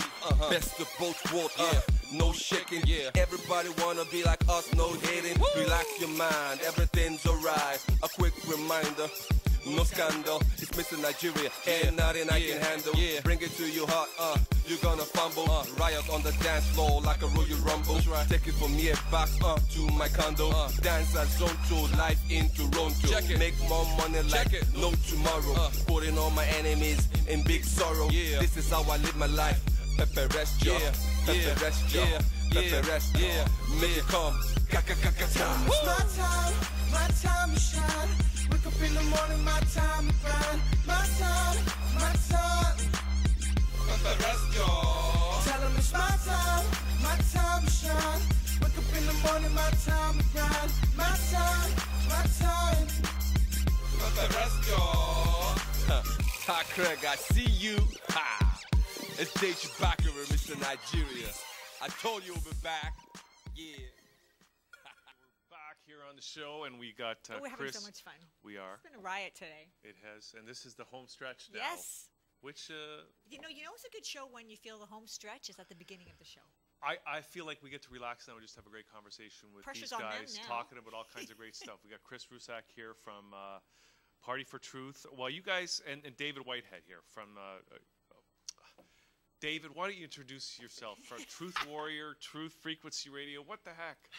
What is this? Well, basically, I'm an online radio show host. Okay. I have a show that's weekly. It's on truthfrequencyradio.com. The Okay. show's called Truth Warrior. And basically, on that show, I just interview a variety of different guests on different topics. Like, a lot of them are alternative topics. Yeah. We cover a lot of geopolitical issues. We talk about food, healthcare. We talk about spirituality. We talk about ufology. We Great. talk about banking. We Awesome. talk about everything. So a lot of the same stuff we talk about Yes. here, which Yeah, is exactly. awesome. A lot of similarities. And so, Chris, and you, are you? How am I affiliated? Please go. Basically, I've been researching the topics that David does on his radio show for about 15 years now, and I have a real passion for quote unquote the truth movement, alternative knowledge. And so those passions are now coming forward in developing what we're calling the Modern Knowledge Tour of Canada, which is going to hit the road in Canada May and June of this year. Okay. We're going to be taking a whole different gamut of guests, different topics, different ideas. And the whole thrust of the tour is boots on the ground. Let's hit the road the Canadian way, road trip, across from Halifax to Vancouver, introducing different communities to this information, to the guests themselves, providing an interaction, a discourse, dissemination of this information. So that's okay. So that's interesting. So you're bringing the guests along with you. Yes. So it's good. It's a traveling road show, right? It's a traveling road a truth movement This is road show. amazing. So who are some of the guests that you're going to have on the tour? Well, we're kicking it off first with what we're calling the Party for Truth, and that's actually taking place this Thursday night at Lee's Palace. And we've got 3 keynote speakers that are going to show up there to sort of launch this tour. We're going to be featuring the Honorable Paul Hellyer, who's the former Defense Minister of Canada. And then we're also going to be featuring the Toronto alternative journalist Dan Dix, and he's from Press for Truth. And we're also going to be bringing down Richard Dolan from New York, and he's going to be he's a historian. He talks a lot about the subject of UFOs and also the police state and whatnot. So we got a wide gamut of speakers at this party. We got bands, we got martial art demonstrations. That's part of what I do as well. On my side, I own a business. I run a martial arts studio. That's the only way you can kick back at the police state, right? It's the only way. Well, basically, yeah, so we're going to be getting together, and the idea for this party, Chris and I just sat down and started thinking about what's the most effective way to bring people into this, to introduce people to this information. And we figured we'll do it the Canadian way. We'll start with a party and then hit it off with a road trip in the summer. So we're sort of linking the 2 events together. And it's going to be really exciting. We're going to be bringing a real eclectic body of information, a very wide spectrum of research to people's attention that they're not getting from mainstream media. It's not out there, really. It's getting more popular here, but we find that in Canada. Okay, it's funny today. That's sort of a bit of a theme with Yes, Richard kicking the yes, show off today because yes. he's got a show You guys- on Sirius Did you guys talk XM. to Richard? You guys should hook up with him. Yeah, well, he knows they met before. Oh, But, yes, of yeah. course. But what I want to get to. So, what time should people show up at Lee's Palace on? Lee's Palace, where doors open at 8:30 on January 30th. That's 2 days from now. Yes, 2 days from now. Yeah. Doors open at 8:30 and it runs till 2 a.m. Just it's a licensed establishment. One of Perfect. the bigger, cool concert venues in Toronto. Everybody knows Lee's Palace, Everybody right? knows that, Lee's that Palace. funky facade that they have there on the outside. So, yeah, Paul Hellyer will be there. He'll be delivering a keynote address at about 8:45, 8:50. Yeah. And he'll be hanging around, signing books and mingling with the people there. Same with Richard Dolan. Richard's going to be launching for the first time across the world his new book, UFOs for the 21st Century Mind, which he says, I was speaking to him yesterday, is one of the best works that he's ever done. And Richard wrote basically what is considered in ufology circles as the Encyclopedia of Ufology. It's a 2-volume series, UFOs and... His other volumes? Yeah. It's a 2-volume set that basically chronicles all of the events and the government cover-ups behind UFOs. UFOs in the national security state. Sorry, I was thinking about that. Yeah, and then he also did a book on after disclosure, which is basically a hypothetical what if the U.S. government or world governments were to come forward with disclosing the information on UFO presence and alien presence on Earth. So it's interesting. Now you guys are in this, like, so there's different opinions on the whole UFO thing. Like there's people that totally believe there's like aliens, right? And then there's other people that say there's Like no you? aliens, that they're actually demons. Yep. Right? And then there's people that say it's just the Germans who invented flying saucers in the Second World War, right? Potato, potato. I mean, everybody has their term for it, but at the end of the day, we're just trying to bring the research to people. We're trying to say, this is something that we're not trying to tell you what it is. We're just trying to introduce the evidence that's been gathered from a wide body of different researchers. And each one of these researchers, they have their own particular take on this information and what it might be. And I think that what we're trying to do is create an environment that people feel comfortable in talking about these subjects, and where they can express their opinion. And we're like, here's the information, and then you make up your own mind. Because what's funny with especially the subject of ufology is a cool subject to tackle, because it involves such a wide spectrum of ideas, and it's such a personal issue with a lot of people. Ufology throughout the years has been ridiculed. You say the word alien, people shun away from you. That's slowly changing now with the help of the disclosure movement, the researchers that we're bringing on tour with us. There's a lot of interesting ideas when it comes to ufology nowadays, where it's less of a inhibiting factor for you to actually say, you know what, I'm going to entertain these thoughts, I'm going to entertain these ideas, and explore them a little bit. The subject of the alien presence on Earth has its nuts and bolts camp. It's the, are there craft that crashed at Roswell? But there's also a spiritual aspect to it.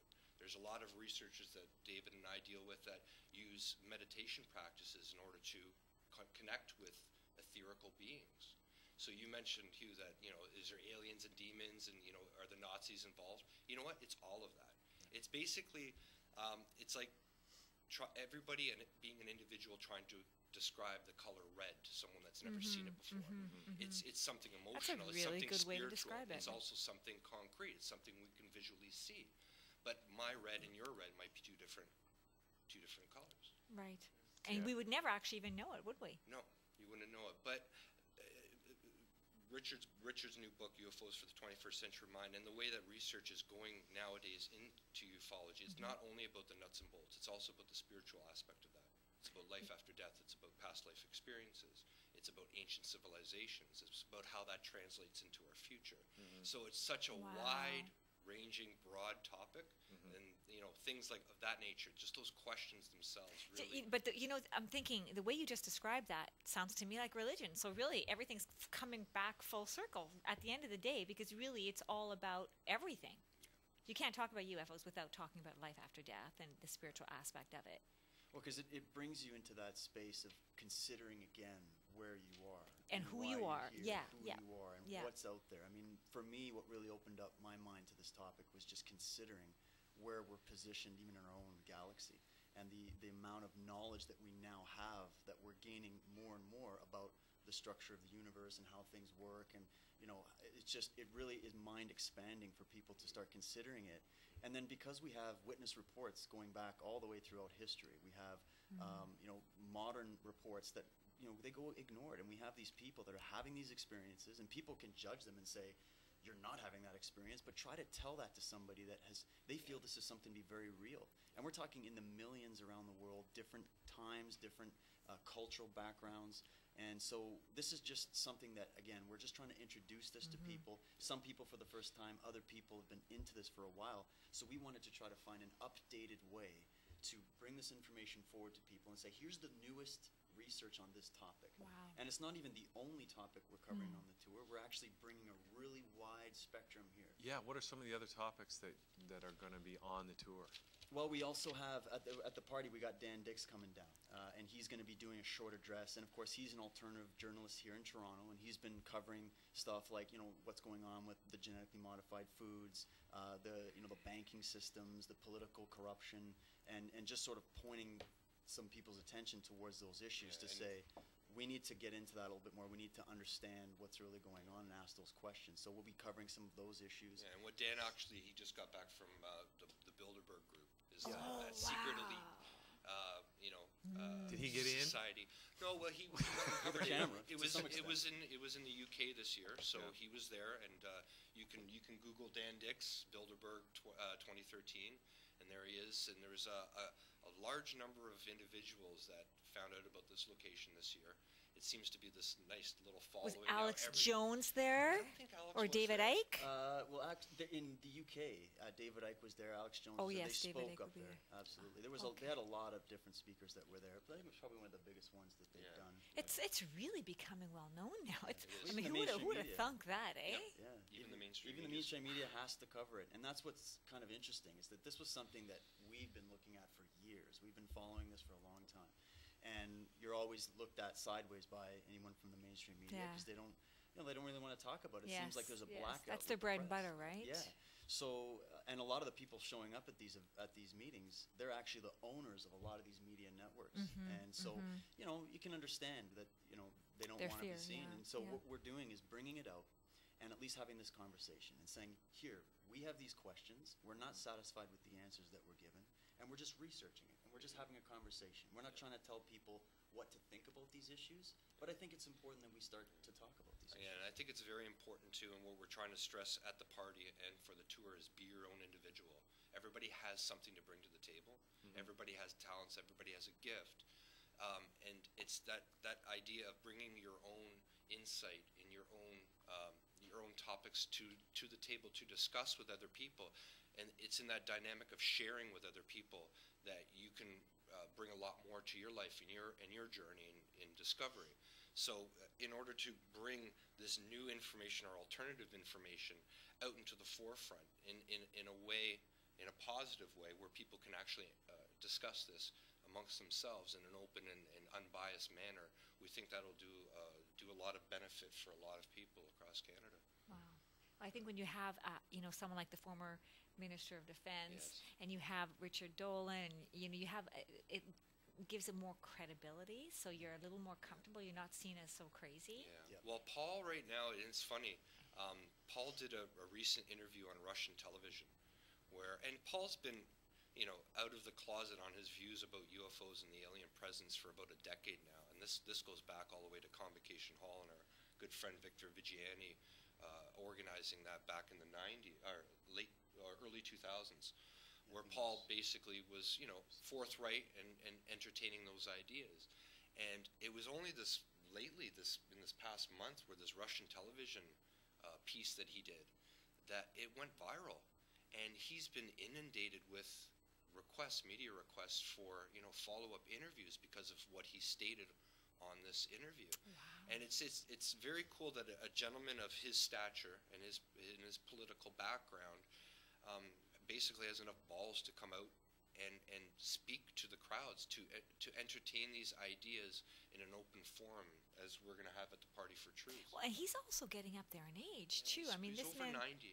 Yeah. So I mean, he's a phenomenal individual. The fact that he's still out there doing it, and that's going to be a late night. That's for sure. Yeah, you wouldn't notice it. I mean, he's still going strong. Yeah. He speaks at a lot of conventions. He talks about a lot of topics as well. He's going to be talking a little bit about the UFO subject, but he's also going to be addressing, the world financial system and the situation with that. He's going to probably bring up a few of his other points, like about free energy and whatnot. So, and those are also some of the other topics we're covering on the tour. Let's talk about free energy for a minute. I think if there's one breakthrough technology that could be a big game changer for pretty much everything on the planet, it would be free energy. And I'm just curious, you guys are involved with this tour, and you do the radio show, David. Have you guys heard of any legitimate free energy technologies that are just about to break through to the mainstream at all? I mean, if you look at free energy, it's just sort of a label that's been applied to the idea that we don't need to be relying on these fossil fuels, and that we don't need these big oil companies to be dominating the energy resources on this planet. And so there's a variety of devices and things that have come out, here and there. We're still on the verge, but because of the amount of suppression of this information and the amount of anybody coming out with any of these patents, they say there's over 6,000 or so patents, and I think that's even being conservative, that have literally just been pulled off the shelf. There's been people that, you know, they've put their entire life's work into developing things like, you know, hydrogen cars and whatnot, like even little pieces here and there. And then all of a sudden their work, you don't hear about it. They You don't see disappear. anybody developing it. Nobody's putting money behind There's it. a fire where all those patents That's are. right. And if you think back to Nikola Tesla, and you think back to a lot of these researchers like this, who came out and suddenly just not even remembered. A lot of people, I talk to kids, they don't even know who Tesla is, and they don't realize how important his contribution was to even us being able to sit here right now with these cameras and these microphones. Coming from our perspective, though, it's a lot of it has to do with what you mentioned, David, about suppression of information. Yeah. And it's about what you said. It's follow the money. Yeah. See who is in charge. See where the money goes at the end of the day. Who runs these oil companies? Who runs big business? Who runs the financial institutions of the world? How are they related to government? How is government related to corporate media? And how is that media being filtered? It's why we appreciate venues like this and opportunities like this to speak to independent media organizations, because in there is a lot of truth. It is the actual voices of the people out there trying to make a living day to day, that have passions that cannot be expressed through the social constructs that have been constructed all around us. And it's a great opportunity to have those voices heard for sure. And you guys do the same thing that we're doing, like you're on the Truth Frequency Radio, right? So there's a lot. I mean, I think there's just It's really a whole exploding. another world that's really emerging. Yeah, especially here in this country. And I mean, Canada, I guess when you look back a couple years, you look at Canada as being sort of nestled nicely here. A lot of people feel like we're not affected by a lot of the things going on globally, but we've seen that, of course, that it is the case. We are definitely affected. We are moving more towards this globalized economy, for one. We're very much integrated with what's going on with the UN. And with Well, I think the G20 proved that to a lot of people, I think. Exactly. Back in 2010. Yeah. And speaking of Dan Dix, he did a phenomenal documentary called Into the Fire. Actually won awards for this documentary. Where he Based on the documented- G20? Yes, Based on the G20. Was it the fire, the car that was in that cop car that went on fire? Is that all about that? Yeah, where they rolled that out and kind of blamed it on these different groups. And it was tried staged or to- something. Yeah, exactly. So And if anybody's watching and wants to watch that film, just Google Into the Fire by Dan Dix. it's up for free on YouTube. Anybody Yeah, can I think watch I've seen it actually. And so those are just some of those things where you look at it and you realize, no, Canada does play a role in what's going on. Yes. And we there's a lot of strong people in this country. There's a lot of awake people in this country that are just there's no conduit for them. You guys are doing a great job. We're trying to do what we can, but we're just trying to, with this tour, we really wanted to hit. We're traveling to 11 cities in Canada. It's going to be 3.5 weeks, and we just want to network with people in this country. And like just that are the doing stuff that you emails, guys we are have the website up now. Tickets will be available come February 15th in venues. But just the amount of response that we've been getting from across the country, especially from people from the Maritimes, they're like, nothing like this has ever come through the Maritimes, and we thank you for that. It gives us an opportunity to get together, to meet like-minded people, and discuss this information. And just people love to get together and communicate face-to-face, eye-to-eye, right? It's one thing now in this social media generation to watch a video late at night on YouTube and get that information that way. But it's another thing, and it's a hell of a lot more developmental for someone to actually physically sit down with someone and discuss what they just saw. And that's essential in any type of growth. Yeah, physical. Sorry, I was just going to mention, because we were speaking off air about physical interaction and how people are afraid to. Everybody's kind of got. Nobody wants to touch anybody. They don't touch anybody. They're Yes. all intimidated by each other, and I think that what we're trying to do is get this from just a conversation on Facebook, get it into an actual room where you're physically interacting. You're looking somebody in the eyes.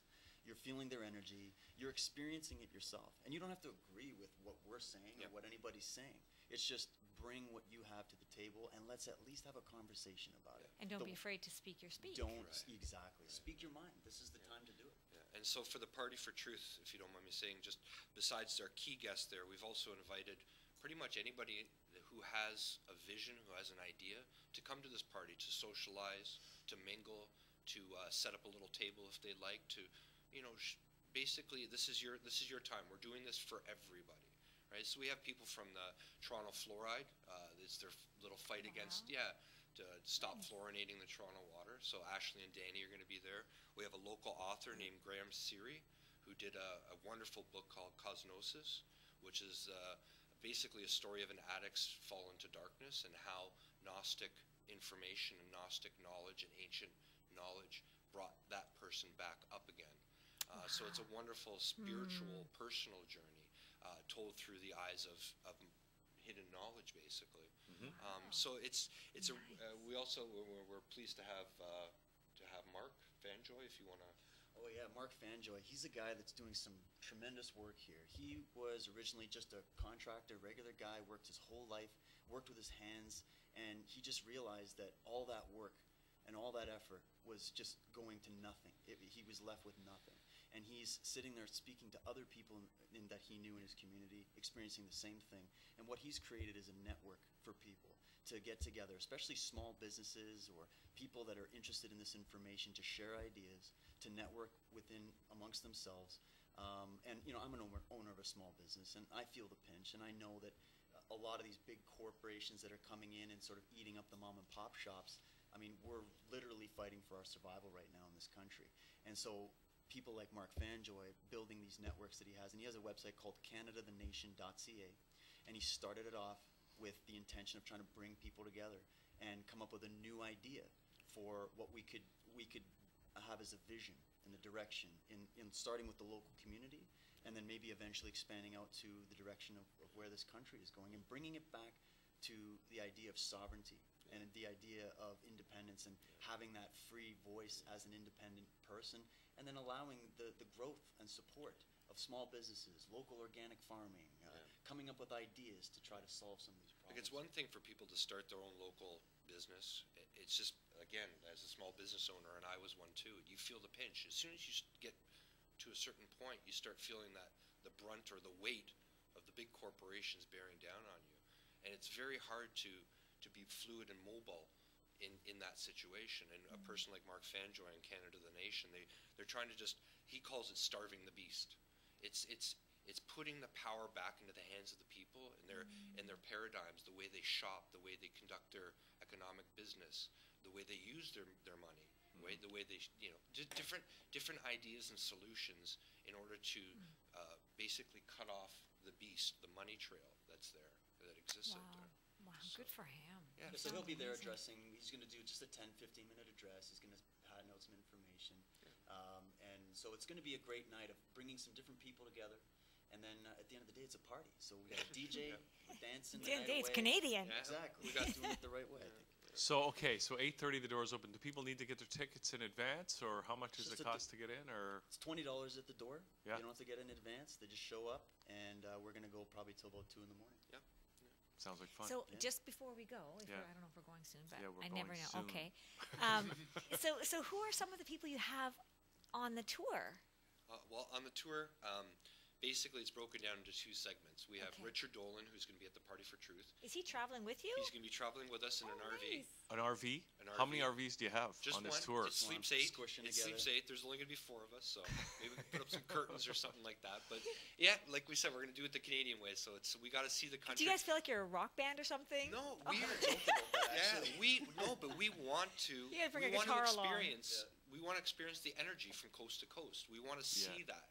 We want to be able to. It's a different kind of coast-to-coast bands. But it's sharing things through social media, through videos, through uploading stuff between city stops. We're gonna have all that time on the road to talk, to have candid conversations that we can capture, upload for people to view, just to give a different take on the presentation of this information. That's amazing. So so you've got Richard Dolan, and I just throw out a couple of other names that you might have. Michael Tellinger, he's a South African researcher. Oh, you got him coming on. Yes, he's good. He's going to be our other guy too. Yes. Yeah. So he'll be talking about his discoveries in South Africa, his work there, dealing with ancient human origins and some of the different things. And he knows about the monetary thing too. Yes, he does. That's going to be the main point, because he just released his new book talking about the Ubuntu Party and the movement and some ideas again about how to try to bring the power back to the people and away from this big, sort of corporate government type situation. So then also too in the Maritimes, Stanton Friedman.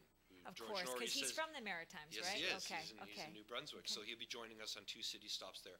Each city we're going to have Michael and Richard as the 2 main speakers, and then we're going to have a 3rd keynote speaker. So we're going to be flying an individual third speaker into each How are city. you guys getting the funding for this, if you don't mind my asking?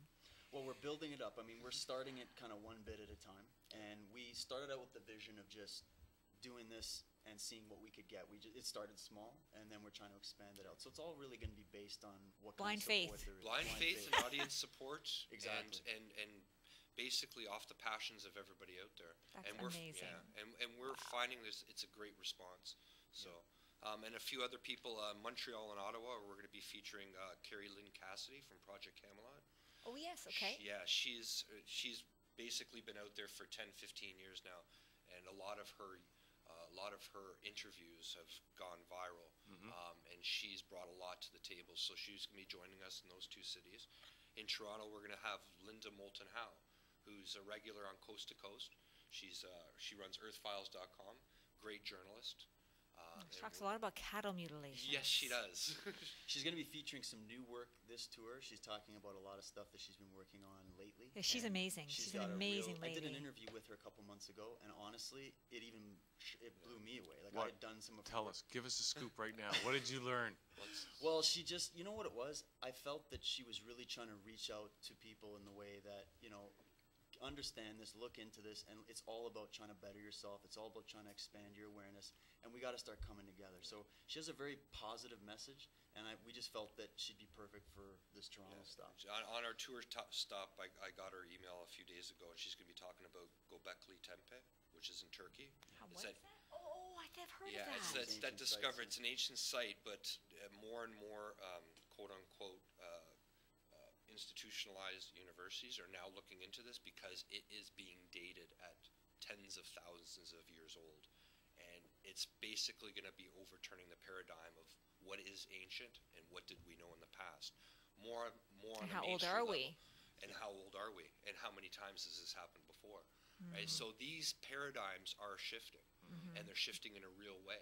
And so Linda's going to be talking about that, and she's also going to be doing a special workshop for us on the taxonomy of alien species, which will be kind of interesting.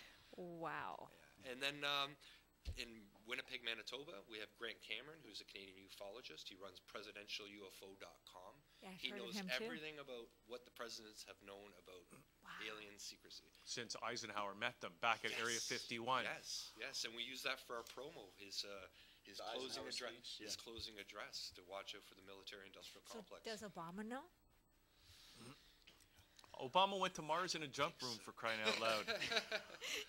I don't think Obama knows. I think these guys know what they're supposed to know. Yeah. And I think that They're that's puppets. clear. And it just, I mean, even clear when you look at how things run with the economical situation and political and all this stuff. These guys come in and they're at a lower level. There's clearly something else that's going on. It is that military-industrial complex, that corporate banking interest that's there, especially in America. And that's what he kowtows to, right? Yeah. That's what he caters to. Yeah. Is- And is it's been that- proven by his actions. Yeah. Not, this isn't Definitely. hearsay. Let's, This is definitely documented. Everybody's getting too complacent. Let's start a war. So is that it? After Manitoba, then what? Who else Then we got? Vancouver, we have the wonderful Dr. Carmen Bolter, and she does tours of Egypt. She was a former professor at the University of Calgary. She is opening up what she's calling Interactive U, which is an online university for people who want to take things such as photojournalism and videography all the way up to esoteric sciences. What she used to do at the University of Calgary is develop the curriculum for the students. So she's perfectly tailored for this. Wow. And she put out a wonderful 8-part documentary called The Pyramid Code, which goes into all the cool I think I've secrets seen that too. Yes, Yeah. of Egypt. So Yeah. it's wonderful to have her. And it's wonderful to have a good blend of both male and female energies on the tour. Like it's an amazing development. And Is she traveling on the bus on the RV with you no, guys? no, Okay. she's coming in for the She lives in Yeah, Victoria, yeah, so she's going to be hopping across on the boat Okay, into okay. Vancouver. So yeah, and we're we have a lot of wonderful, just as to add a little flavor, we're going to have some Skype guests as well. So people by the names of Michael Tessarian, Ralph Ellis, Giabra Griffin. Yeah, Giabra Griffin's calling in. We've got Jim Mars. Jim Mars. We got Ben Stewart. He was the documentary filmmaker that made Esoteric Agenda, Kinetica, Ungripped. He's phenomenal. And he's going to be speaking about some really, really cool stuff, talking about the role of the shaman and the artist in our modern society. And he's really solution-oriented, very positive young man. He's an artist, he's a musician, and so that's going to be great. We've got Dr. Sam Osmanagic calling in from Bosnia. He's the main researcher with the Bosnian pyramids. Some people may have heard of that. I also did a recent interview with him, which was fascinating. So he's calling in. Yeah, so it's basically Skype guests are going to be adding a little bit of flavor to each city, and we're just going to surprise people as we go along as well. Awesome. Yeah. Wow. Okay, well, I'm looking forward to Thursday night. I want to go to that party at Yes, East Palace, you're starting at more than 8:30. welcome to come. It's going to be rocking. And so now, if people could be watching this from anywhere in the country, Yes. in the future, in the past, Which is now? where can they? Is there a website where they can go to get the up-to-date information? It on is where it's modernknowledge2014.com. One big word, modernknowledge2014.com. Okay. And we just want to give a shout out to whoever's watching in Canada. We're looking for volunteers. We're calling it ground crews in each city. So if forget they go- volunteering for the Olympics. Yeah, yeah. This is where it's at. This is where it's at. So any help, any assistance is greatly appreciated by us and the team that we're developing. They can just contact us through the website. Yeah. Awesome. Okay, guys, great to have you on the Thank show. you guys for doing that. Yeah, and love to have you back. Maybe get into the nitty-gritty on some of these topics. Yeah, and also, I guess, David, we should give out it's truthfrequencyradio.com where people can check out your radio show, right? Yeah, it airs Monday nights, 10 p.m. Eastern. Go for 2 hours, and then yeah, that's pretty much it. Okay, and then modernknowledge2014.com. And Chris, is there any website No, you want to I'm for found yourself? at modernknowledge2014.com. All right. Yes. Okay. Well, guys, thanks a lot. Thank you Best guys of for luck. doing what you're doing. And It's we'll see you awesome. Thursday Thank night. you, Look guys. forward to that. Awesome. And that's it for the show, Sandra. Oh my God, it's over. It's over. Wow. Yeah. Wow. So we'll say bye to everybody, and we'll see you next time right here on ThatChannel.com. Everyone knows the news is boring as hell. We might as well make a rift in the space-time. Chop it up and add a baseline. Yeah. Some of my colleagues somehow feel like heroes when they vote to cut food stamps. To cut food stamps. Watch me cut this program. I'm like Superman. Had a baby with a lady named Ayn Rand. I'm gonna take a broke family's Christmas and make a hand drones in it to Afghanistan. Ain't nothing worse than a flying hell. For a mountain man, the Some of my colleagues travel to foreign countries and they didn't pay a dime for a single meal. Hell no. They dine on steak, vodka, and caviar. Steak, vodka, and caviar. Argentina. Had a big fat steak. Russia. Cabin, it was great. Ireland. Potatoes all over my plate. We do it all again. Climb aboard, don't pay. Steak, vodka, and caviar. Steak, vodka, and caviar. Young people want to get high. Young people want to get blasted. Young people combine the drugs with the internet. And virtually all young people